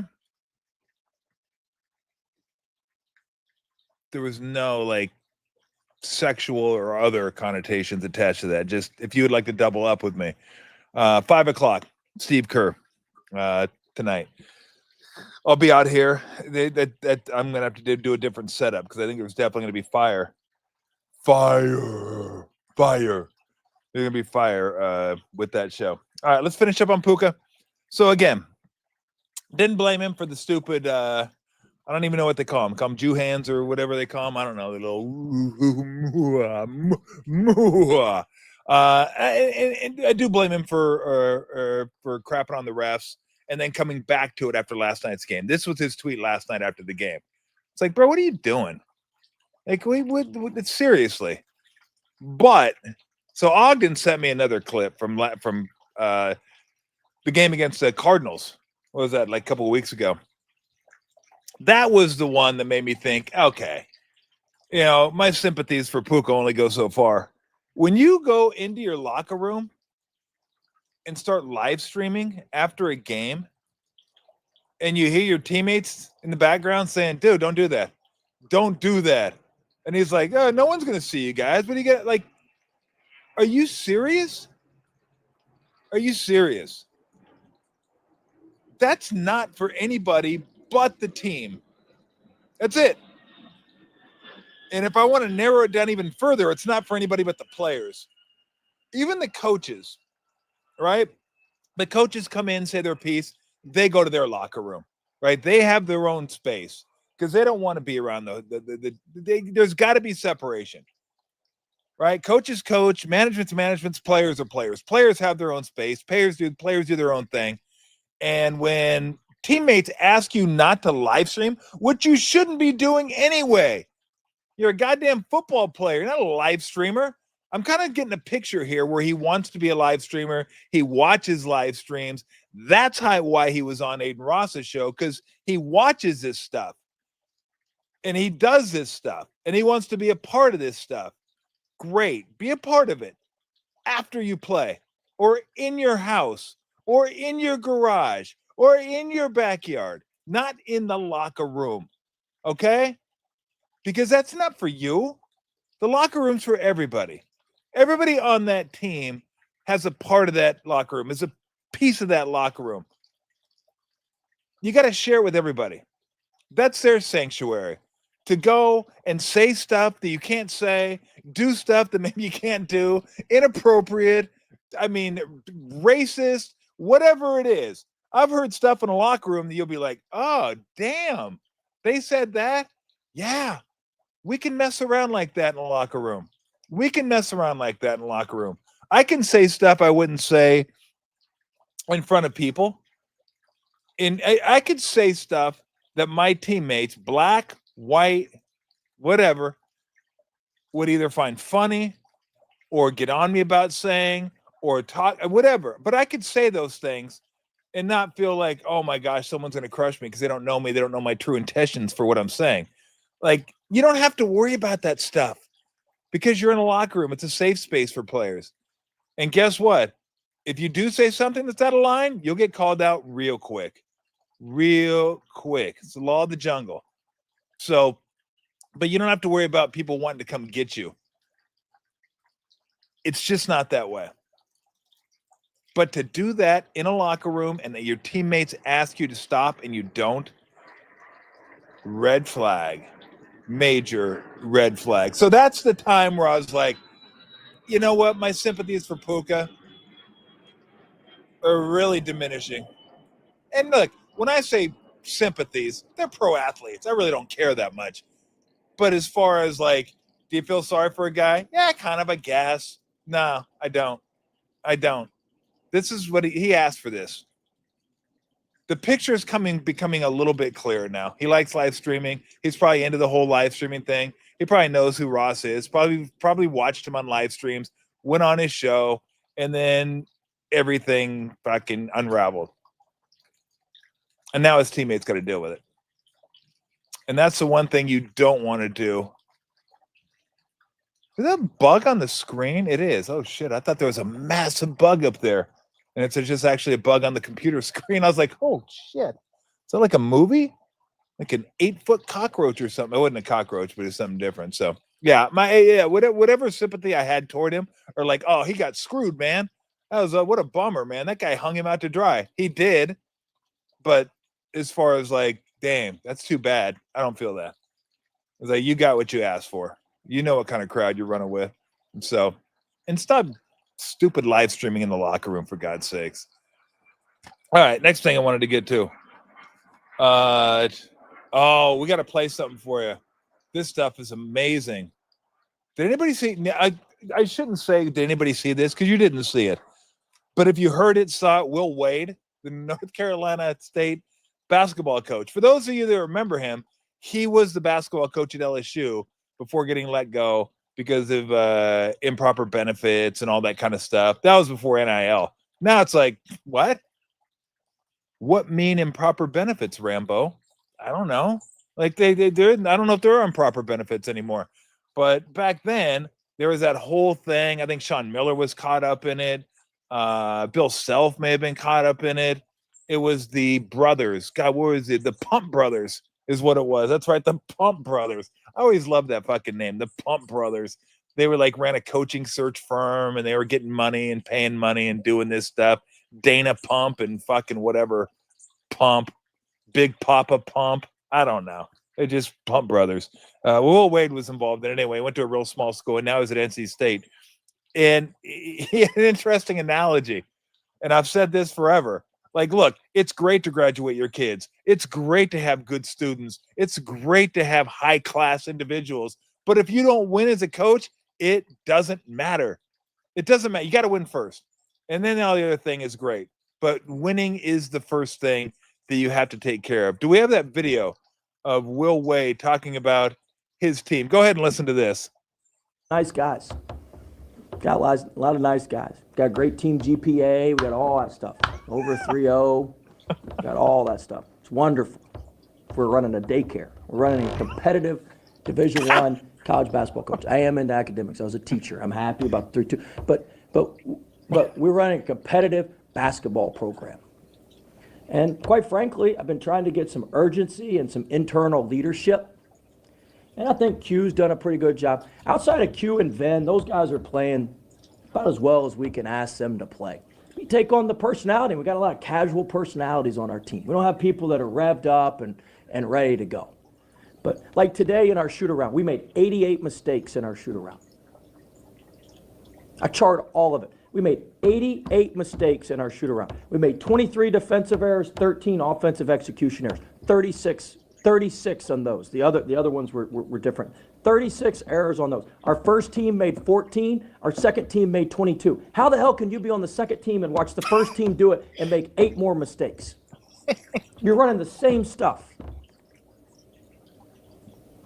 Casual, lack of attention to detail, lack of focus. And that's great when you have somebody that sets the ACC record for made threes and the school record for made threes, but we're relying on hope that one of these cats is going to go ballistic every night. That's what we rely on, just hope. And hope's a bad strategy in my book. And we got all high major games from here on out. Kindergarten's over. We got all high major games from here on out. I mean, it's concerning. You know, I played some of those kids tonight. I made their Christmas. It's going to be miserable for me. I made their Christmas. They got a Christmas present a week early. Playing some of these guys. But it is. I've been concerned for weeks. I've been concerned for weeks. This is it is. We are who we are. I said it a couple weeks ago. If you're not physical and you're not tough, you better be alert and aware. And we're still none of the four. We're not physical. We're not tough. We're not alert. We're not aware. If you're alert and aware, you don't give up 5 points on baseline out of bounds plays with the clock under 3 seconds. You just don't do it. You just don't do it. Our goal every game is to win baseline and sideline out of bounds by 6+. We never do it. We made it tonight because we actually executed our inbounds plays. But we just don't do it. I mean, it's beyond concerning. I mean, concerned like here. I mean, this is like that's good. That's good. You can. I love it though. Oh, hey, great, nice guys. Got nice guys on this team. Like 3.2 GPA, smart guys, really nice guys. That's great. If you're running a daycare, and that's basically what it amounts to. Like, I think all coaches feel that way. It's college coaches. Would you love to have a team? A great GPA. Help those ladies across the street. You're on a bus. Oh, excuse me. It looks like, would you like to sit down? I'll get up for you. Like, just really nice individuals, right? You'd really like those guys. Go to class. They don't give a shit. Or let me rephrase. It doesn't matter. It doesn't matter if you're not winning. They want a couple assholes. They'll take a few assholes. They don't want a daycare. Like he said, that's great if you're running a daycare. They're not running a daycare. They're playing at NC State. They're basketball. They take it fairly seriously on Tobacco Road. So I just found that absolutely hysterical, because it kind of echoes something that I've been saying for years and years and years, which isn't, I wasn't breaking the code. It wasn't something that you didn't know.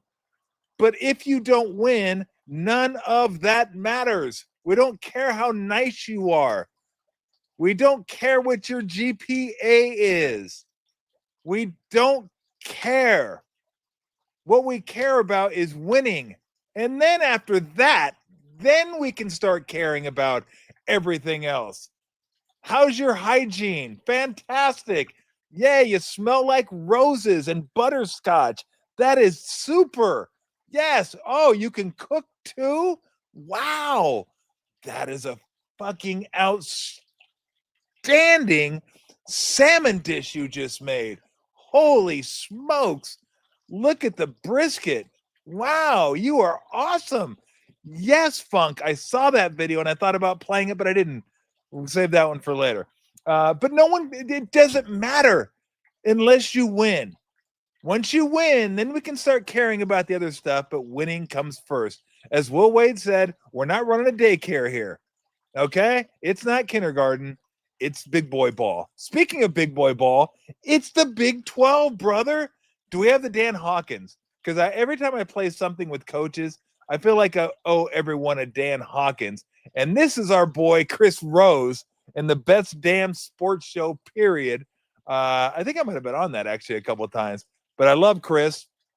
Look at how young Chris is. That's amazing. Chris does the NFL shows, works for John Boy Media. We've had him on a few times. Just a really, really cool dude. But this is him introducing Dan Hawkins when he was coaching. I think Dan's now at UC Davis. He used to be at Buffalo after Boise. So he went from Boise to Buffalo. Well, apparently some little incident happened with the Buffalo football team. We'll let Dan Hawkins explain. Some guys might decide that it's a little too tough, or it's a little too hard, it's a little too demanding. I'll give you a little example. I got an anonymous letter from a parent. Said, we just kind of bummed out this year that the boys only get 2 weeks off before they start their summer conditioning program. Normally they get 3. Well, we gave them a week at the start of the semester rather than at the end. But here's my point, okay? It's Division I football! It's the Big 12! It ain't intramurals! You got 2 weeks after finals, you got a week in July 4th, and you got a week before camp starts. That's a month! That's probably more vacation than you guys get. And we're a little bummed out that we don't get 3 weeks? Go play intramurals, brother. Go play intramurals. Go play intramurals, brother. I just love the way he drops it down. It's Division I football. It's the Big 12. Go play intramurals, brother. Go play intramurals. I love the way he dropped that down. Now, how many people out there can name the 3 athletes that were on the show that night? You're probably older. You're a pretty big-time sports fan, because that encompassed basketball, football, and baseball. So if you know that, first one that knows that, we'll pop it up on the screen. We'll see how long it takes you to get that. But yeah, I mean, I know it because I'm old and I follow sports. And so, all right, before we get to a couple funny stories, good Lord, we're just kind of rolling today, aren't we? Let's go to, I got 2 more things. I got to hurry up. It's starting to pour out here. Yes, that's one of them. You got one of them, but you're missing 2. Diego Pavia. Remember when people used to like you? They used to love your toughness, how gritty you were, the underdog story. Where did he come from? I want to say, I should have looked this up, but I think I know. That's why I didn't. New Mexico State, I think, transferred to Vanderbilt. I think his coach was the offensive coordinator, transferred, like a whole bunch of them transferred to Vandy. Yep, got that one too. And it was just a fun story, right? Yes, very good. Very good, Nutter. You guys got them all. Well done. He must be as old as me. Who didn't love the Diego Pavia story? Beating Bama last year. That's kind of when people started recognizing Diego Pavia in Vanderbilt football. Like, oh, damn. They beat Bama? That was a fun game, if you remember. It's back and forth, back and forth. But Bama couldn't stop Vandy. Couldn't stop him. You thought, is that real? Come to find out it was real. They had a good year this year.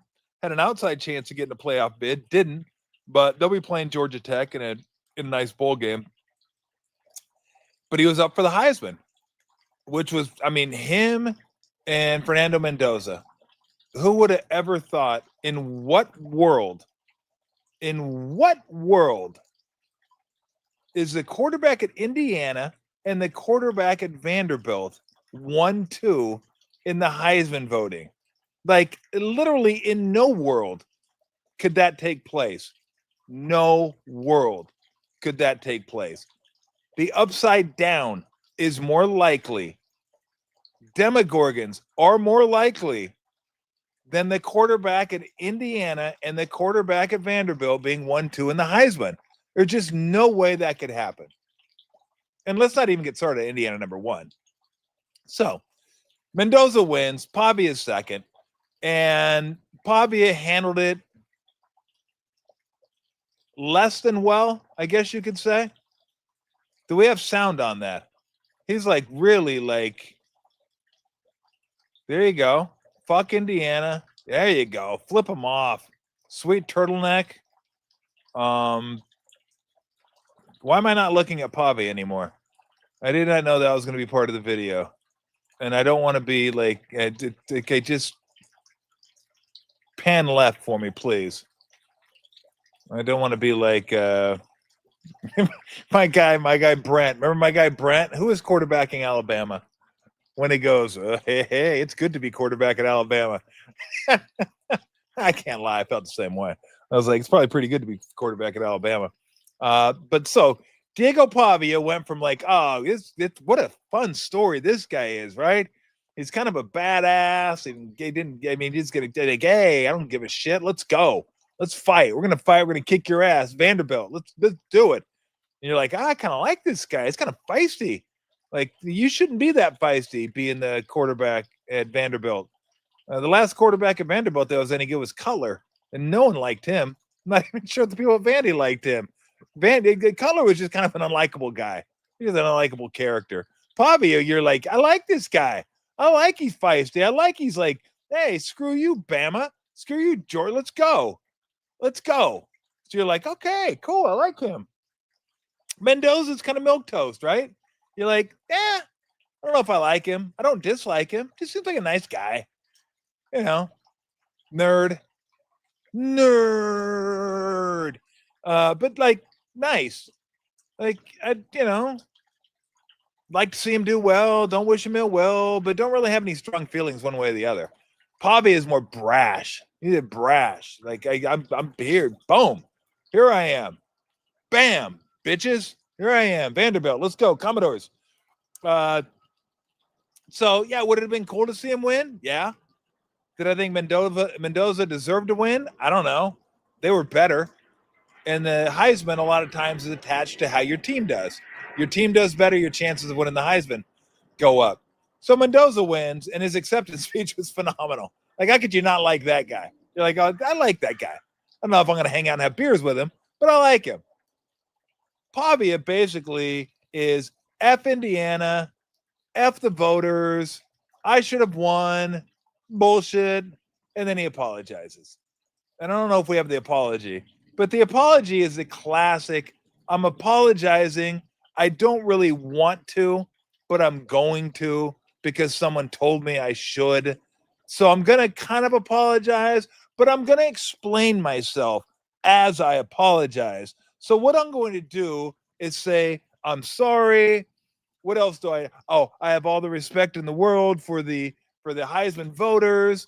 What else do I need to get in there? I have all the respect in the world for Fernando Mendoza. But I also want to let you know I'm a competitor, and when things don't go well, sometimes I don't handle it. Like, that's supposed to make you think, oh, okay, that's cool the way you acted then, because you're like a really big competitor. Like, we get that. Like, no, that's not what we thought. Oh my God. Oh geez, get this off my TV screen. Are you kidding me? Okay, can we just read it without hearing? Stephen A. and Cam Newton, please. Yeah, there you go. F all the voters. He did say, I think there was an F Indiana in there. Thumbs down for whatever that. Okay, there it is. Being part of the Heisman ceremony last night as a finalist, such an honor. Fine. Got off to a great start. It was an honor. As a competitor, we'll eat what? Okay, hold on a second now. Hold on a second. Now we're starting to get into the but the reason I look here, let me qualify this. I'm apologizing, but let me qualify it because as a competitor, no, get that out of there. Just like in everything I do, I want to win. Get it out of there. We know that. We know you're a competitor. You wouldn't have been in the position to win if you weren't one. So you don't need to explain that to us. It doesn't make me feel better about liking you. It doesn't make me feel better about you. So just scrap it. Scrap that. To be so close to my dream, you weren't that close. You weren't that close at all. So I don't know, like close as in you could touch Fernando Mendoza. You were close to the Heisman winner, like you could reach over and touch him, but you weren't close to winning. So scrap that one too. The come up short was painful. You can keep that. That one, it is painful. Like, I get it. So scrap the competitor, scrap you were close, and just say, look, I'm sorry. I messed up. I didn't handle it well. I was an idiot last night. Fernando Mendoza deserved to win. I would have loved to have won. I thought I could win. I thought I had a good enough year to win. I didn't. I handled it like an asshole. End tweet. Done. You're done. That's another one. I've been doubted my whole life. Like, now you're explaining to us why you're acting like an asshole. Like, we don't know. We don't care. I don't care. I don't care about your journey. Okay. I don't care that at 7 years old, you played football without shoes on. All right. On a dusty field full of rocks. Is that true? I have no idea. And I don't care whether it's true or not. All I care about is you were an asshole. And if you want to apologize, just say, I was an asshole.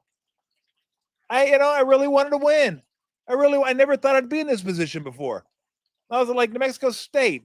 And now I'm at Vandy. Vandy's always sucked. And now we're good. And I'm good. And I'm one of the big reasons we're good. And I thought I had a chance to win a Heisman. How many people win the Heisman coming out of Vanderbilt? I have no idea. Does anybody?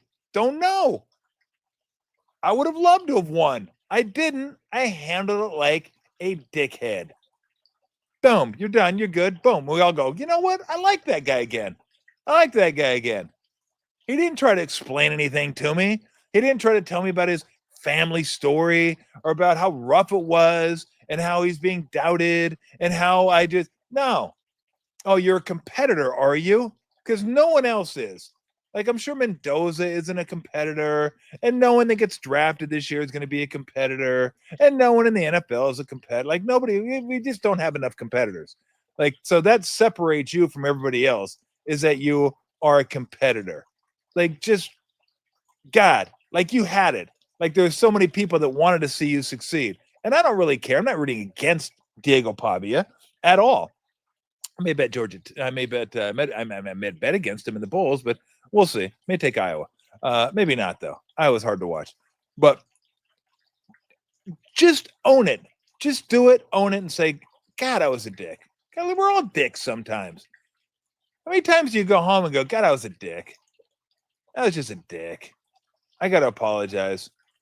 And you just apologize and go, "Sorry, I was a dick." You realize how far that gets you in life?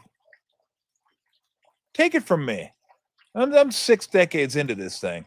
If you just tell people, look, I'm sorry. I was an asshole. I was a dick. I'm sorry. I'm sorry. Bad day, it happens to us all. Now, you don't have to say that. They should get that. Everybody has a day where they're that person.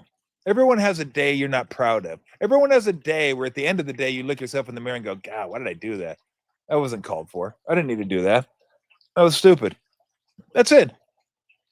Just apologize. Not that hard. Shouldn't be that hard. Let me help you guys out. I'm sorry. I'm sorry. That's it. And if you were to add, I was a dick, add that. I was a dick. I'm a dick. I was being a dick. And then move on. That's all you needed to do. That's all you needed to do. Don't need to know your competitor. Don't need to know you played with cardboard tied around your feet, like out in the sandlot somewhere, like how hard life was for you. And like, that's embellishing, okay? I don't know that to be a fact. Just trying to think of like hardships that no one cares about. But that's too bad too. I'm sure he lost a lot of fans. Big fight tonight. Anybody watching the big fight? Anthony Joshua is going to fight Logan Paul. Is it Logan Paul or Jake Paul? Or Rue Paul? Or Paul Schaefer? Or Paul Stanley? Do anybody know? I think it's Logan Paul. I'm not positive. I'm not watching. I refuse to watch anything. I won't even watch that show with RuPaul, that like drag show. I just won't watch that because anything with Paul in it, I won't watch anymore. It's just like Logan Paul's ruined it for me. Anything with Paul, I just go, no, I'm out. I'm out on the Pauls. Anything Paul related, I'm out. I won't even watch old David Letterman's. Paul Schaefer, I won't watch it. Do I hope he gets smashed? I don't care. I would assume he's going to. Anthony Joshua is a legitimate heavyweight, or was at one point. He's a big dude. We've missed heavyweights, like big time heavyweights. There you go. Oh, it is Jake Paul. See, I thought it was Logan Paul. I told you, I don't know. I knew it was one of the Pauls, and I know they're brothers. That's it. Maybe it is. Are we sure? We sure it's not RuPaul? Anyway, no, I'm not watching. The last fight I watched was on Netflix when we were in New Orleans. It was Bud Crawford and Canelo. But that's the last one. Like, is this what boxing is now? Just a sideshow?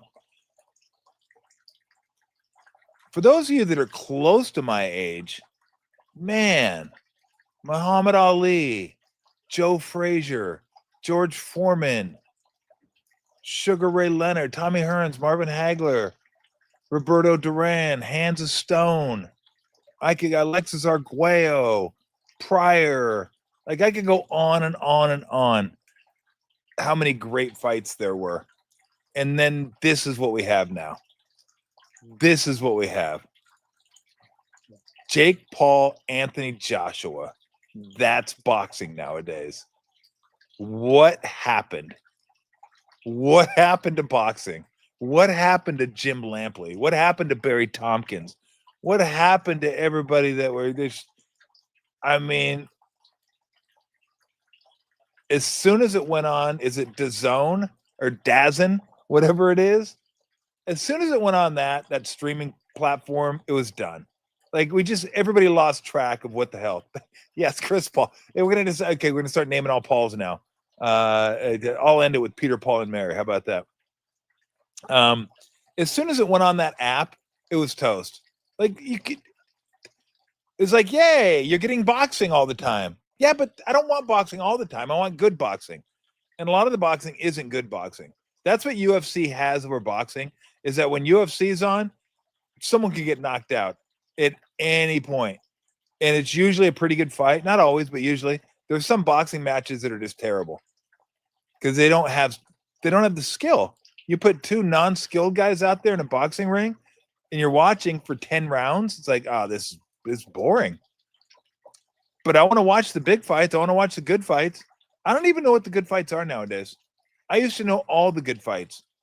Used to watch all the good fights. Even when it was De La Hoya and Mosley and Pacquiao and Trinidad and God, who am I looking for? Bernard Hopkins, all those guys. Is somebody doing yard work when it's raining out here?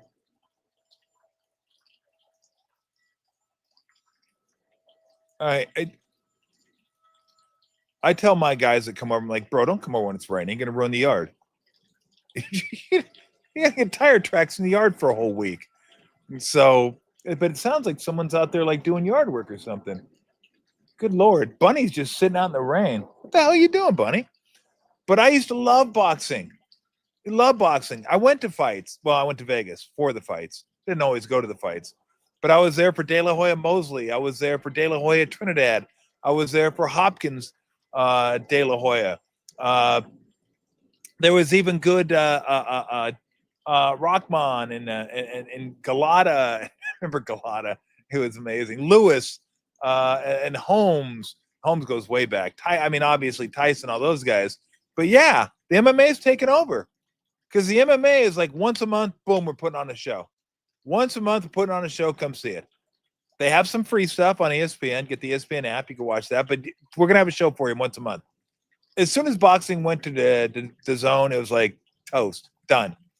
Again, I don't know. I still know Terrence Crawford's really good. I know Canelo's really good. I know those names. There's probably a couple more names I know. Other than that, lost. Just completely lost. No idea who. And then boxing is the king of sports. Well, that's how it's billed. King of sports. Not anymore. Not anymore. Or is that racing? Is that horse racing? Okay, it could be horse racing. I could have got my fucking metaphors just mixed up. I like horse racing though too. So, anywho. So yeah, I don't know. Are you guys watching the fight tonight? Anybody watch? I don't know who's watching the fight. I'm not watching the fight. I mean, if you get Netflix, maybe you'll turn it on like a car wreck. I want to watch the car wreck. Let's watch the car wreck.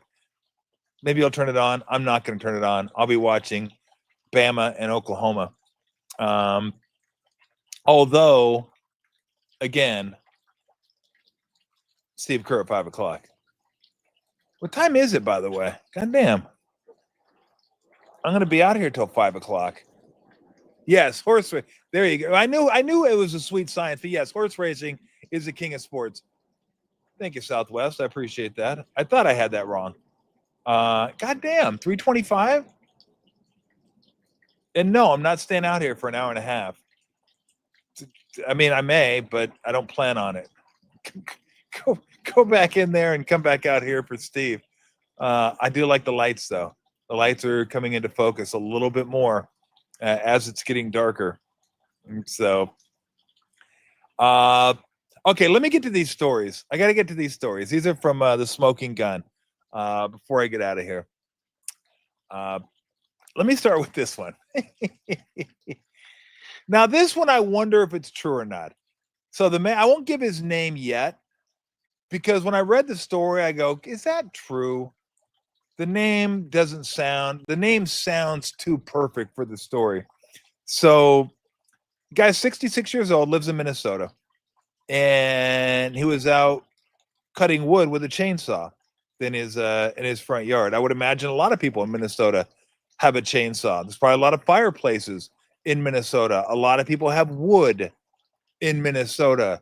A lot of people want to chop said wood in Minnesota for their fireplace. But instead of chopping the wood, they're like, well, let's get a chainsaw. Chainsaw sounds great.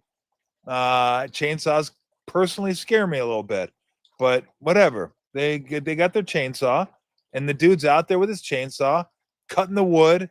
There's only one facet to this story that makes you go, huh, I wonder if that's the way I would cut wood if I had a chainsaw. He was, as it says in the story, butt ass naked. Now, that's a sight you don't see very often. A butt ass naked dude with a chainsaw out there chopping wood. Hopefully not his own. Now, read the story, just started laughing, thinking, yeah, you kidding me? God damn it, Bunny. Leave the wires alone. You're killing me here. I'm trying to tell my funny story. His name, Paul Severson. I mean, does that seem too perfect for a story? Like Paul Severson? You got a chainsaw. You're nude. There's a part of your body, an appendage. Yes, that could. Oh, I heard stills are incredible chainsaws. But I'm not positive. Again, chainsaws to me. All I know about chainsaws are Texas Chainsaw Massacre. That's it. Okay, shit. Leave the goddamn wire alone, please. Look at this. How many other podcasts are doing a show while they're keeping wires away from bunny rabbits? None. Probably for a good reason. That's why. So, they still look at that thing. That could take your unit off without you. Like, it's one of those things that could take your unit off, and you wouldn't even feel the pain for like 3 seconds. Be delayed reaction. You'd be like, yeah. And you look down, and all of a sudden there'd be blood gushing everywhere, and it hit you like, oh shit, that it really hurt. So yeah, I don't want to do a chainsaw naked. I don't want to do a chainsaw clothed. None of the above. But yeah, Paul Severson, if you do exist, if this is a real story, put some clothes on, bro. I mean, some overalls. No one needs to see some, well, I mean, I wouldn't mind seeing it just to see it. How wild would that be? Some butt-ass naked dude out there with a chainsaw just going to town. That's amazing. Okay, final story. I think this is from Florida. I didn't look, but it sounds like a Florida story. And I'm pretty sure when I read it, it was Florida. But anyway, here are your particulars. Your particulars that were involved in it. Sharon Zablinski, Sharon Zablinski, Marshall Lowry, and Michael Howard. Now, if you know the smoking gun at all, you know there's a lot of wild stories on the smoking gun. This was a story where Sharon Zablinski, those are some lookers right there. So I think it's, you know who Sharon Zablinski is. I think Marshall Lowry's in the middle and Michael Howard's on the right, if I'm not mistaken. And so apparently what had happened was, and this takes eating out to a new level that you don't want to get to. Marshall Lowry was pleasuring Sharon Zablinski, pants down around her thighs, and Mike was buried mouth deep in her cooch. But it wasn't what you thought. In the story, it says that he was turned the wrong way, like he was upside down laying on top of her. So it sounded like it was a dinner for two situation. 69, dinner for two at the park, going to town on each other. Like, excuse me. Now, I'm going to beat you to the punchline, but there's another punchline. Yes, they were drinking. And yes, they all need to be put away somewhere. You can't let these people roam your parks Like, you can't let them roam the parks. There are kids out there at the parks. You don't want these people out there. I mean, Pornhub, this is Hobo Hub. These guys going at it. My favorite part of the story, if there could be a favorite part of the story, was my man on the right. This dude right there. That guy in the hoodie, in the green olive hoodie, Michael Howard. This took the story over. Like, it's already pretty far out there, but this one took the story over the top. This dude was laying next to him, fully erect, dong out the shorts. So they went dinner for two plus cuckold. I mean, the story literally has everything. Everything you don't want in a story. Every visual you don't want penetrating your irises. All of it wrapped up in one beautiful, disgusting, hobos gone wild story. Look at that threesome right there. There is not one story that I have seen on the Smoking Gun that has to do with outdoor sex, outdoor nudity, that I looked at the pictures and said, I wouldn't mind seeing the video of that. That might be interesting. No. Every single time I look and go, ugh, please, no, don't ever show the video. Ever. But my man who went straight cuck, just laying there next to him, was that got me. I gotta admit, that one got me. I spit out my drink on that one. I'm like, bro, what is this guy doing? What was he waiting? I mean, what were they doing? Was he getting ready to make his move? They're gonna do the old spit roast move. I mean, it just, this whole thing, like, put the beers down, put the alcohol down, go seek help. You definitely have to. You somebody help. Anyway, yeah, that's not good. All right, let's take a few comments and then we'll get out of here. And I'll be right back here, like an hour and a half. I'll be right back. So if you guys want to come on back, grab yourself a couple of beers. You know what this is going to be? This is going to be the Twilight doubleheader. So you're going to go back to the clubhouse, grab yourself a beverage, maybe get something to eat, relax a little bit, and then come back out for game number 2 when Steve joins me at 5 o'clock. So, all right, let's do a few comments, then we'll get out of here. And we're going to try to do a roundup every week. I don't know if it'll be as long or as extensive as this. It might be. It's a possibility. I don't know what it's going to turn into, but I felt like I wanted to do something just kind of fun at the end of the week, just to wrap things up.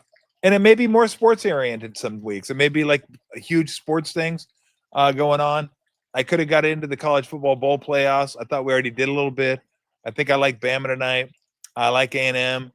And I don't know what I would do with the points. Oregon, James Madison, or Mississippi and Tulane.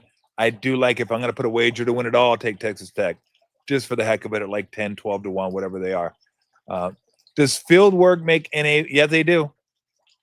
They do, Bob. They make 3 NA beers. They make a Pilsner, a grapefruit, whatever it is, grapefruit blonde ale, and then an IPA. So yes, they do have 3 non-alcoholic beers over at Fieldwork. Do they have gluten-free offerings? That I don't know. That's beyond me. Anything gluten-free, I'm not up on, because I'm not a gluten-free. So I don't know. That's a good question. I should ask. The traditional box outs work in the NBA. Moody and Spencer missing box outs, cost a couple games. They're not traditional as in high school box outs, where you get a guy in your back and you get your elbows out and you're good.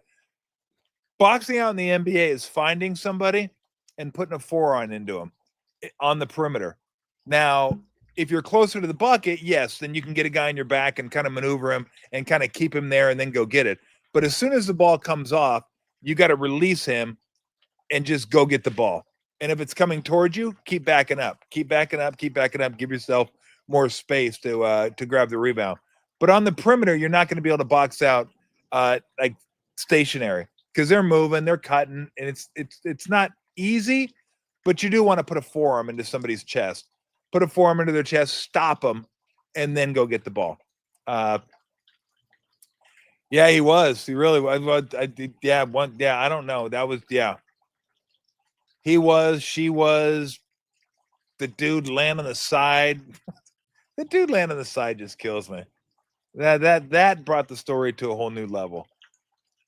I was like, I think I've kind of read stuff like this before. That was, whoa, wait a minute. Hold on. Third party has entered the chat. My man's like, what's up? Just waiting. He pulled a number. Like Baskin Robbins. I'm number 2. Just waiting my turn.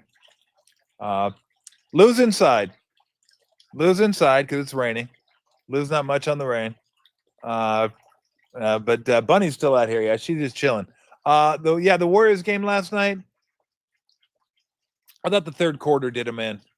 Too many sloppy turnovers, and I think the shot selection wasn't great in the third quarter. But the offense is kind of a mess. Steph didn't get it going last night. Pods kind of saved him. Pods kept him close he was on fire. But yeah, I want to ask Steve why Richard didn't play. I thought Spencer was going to be part of the organization, but not part of the organization, part of the rotation. But to me, Richard has been playing well. So I just kind of want to find out why he didn't play. The last foul of the game, I didn't really get a great look at it. I could see not calling it, but I'm a big believer in if you think it's a foul, you call it. I don't care what time of the game. I've never been a believer that it's late in the game, don't call that. If you call it in the first quarter, call it in the fourth quarter. And so, anyway. Yeah, I mean, they're just not great right now. The Warriors are just okay. And for all these knuckleheads out there that think it's Steve's fault, Steve doesn't know how to do this, and Steve doesn't know how to do that, and they could be so much better with another coach, you're just fucking out of your skulls. I mean, you're out of your depth. And I didn't even get into the email that a fan, I did last show. The fan sent Joe, what the guy's name was, I forget what his name was. It sent Joe an email. And he was so frustrated with this team that Steph's got to score this and Jimmy got to do that. Like, well, shut up. Okay. You're lucky to be in the golden age of Golden State Warrior basketball. You should have been in the dark ages. It's like these people, they didn't even have to go through the dark ages that are here now. They're like, what's wrong with the team? We suck. What are we going to do? Now, what you're going to fucking do is just go to the game, watch them, and cheer for them. And yes, you can hope the team does something, or you can think the team should do, or you can. It's tough to continue to play at that level. Okay, it just is. Impossible? No, the Spurs prove that, but damn near. And so, it is what it is. It just is what it is. What it is. So anyway, all right. We got any more comments? Or is everybody ready to go grab a beer? Everybody ready to go grab a beer and reconvene? Let's see, we're like almost at 1,000 people. Let's see if we get let's see if we get those 1,000 back. Let's see how many people go fall asleep over the next hour. God, an hour and 20 minutes. That's it. Are we back out here? Holy crap! It's been a long day. How long have I been doing this? 2 hours and 40 minutes. Jesus, I feel like I'm doing a show again. Doing a radio show. Yeah, that wasn't the goal. No, I've had a good time today, though. It's fun. The guests are really good. If you didn't get a chance to see it live, we'll have it up for you. Patrick Bailey, Dennis Ranahan, all his picks, and Steve Kerr will be coming on. And like I said, we're going to try to do a weekly recap on Fridays. So there you go. Everybody go. I was going to say go inside. You are inside. I'm the only yo-yo that's outside. So I got to get this thing set up, come back out here, get the fire going, get everything set up. I got to take my cushions in. I don't want my cushions to get rained on. Come back out here, they'll be all wet. I have to stand up and do the show. That would suck. So, and I'll make sure I take, now I got to take all the computer stuff in too, so it doesn't get rained on. But the lights are on. I'm good to go. All right. I will see you guys out here in about an hour and 20. Have a good, hopefully you come back and, oh, there we go. Look at that. We dinged it right at 1,000. There we go. I want to see that 1,000 back. Like, subscribe, go to Fieldwork, grab yourself some non-alcoholic beer, grab yourself some pulp, grab yourself some stouts, some lagers, some pilsners, barley, whatever they have. Like I said, they have it all from non-alcoholic to barley wine, everything in between. If you're a beer lover, if you're a craft beer lover, you will find something there that you enjoy. They've been around for, God, what was it, 7-8 years? I'll have to ask Barry exactly, get to particulars. 7-8 years.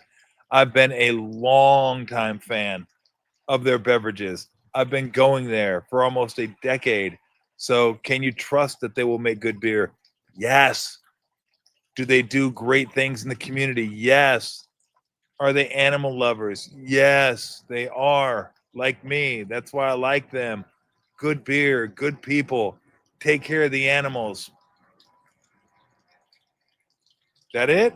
That's it. I'm good with that. That's not it, but that's good enough for me. All right, seriously now. I'm going. I got an hour and 18 minutes. So I'm going to go in there, try and grab something to eat, and then I will be back out. Steve Kerr will join me at 5. We'll probably go half an hour, 45 minutes, and then we'll call it a weekend. So I would say goodbye to you, but I'm not saying goodbye. I'm saying until 5. Hopefully you'll come back and join me. So I will see you then. Everybody enjoy. See you. And remember this, Tommy T, cash and tickets is what it's all about.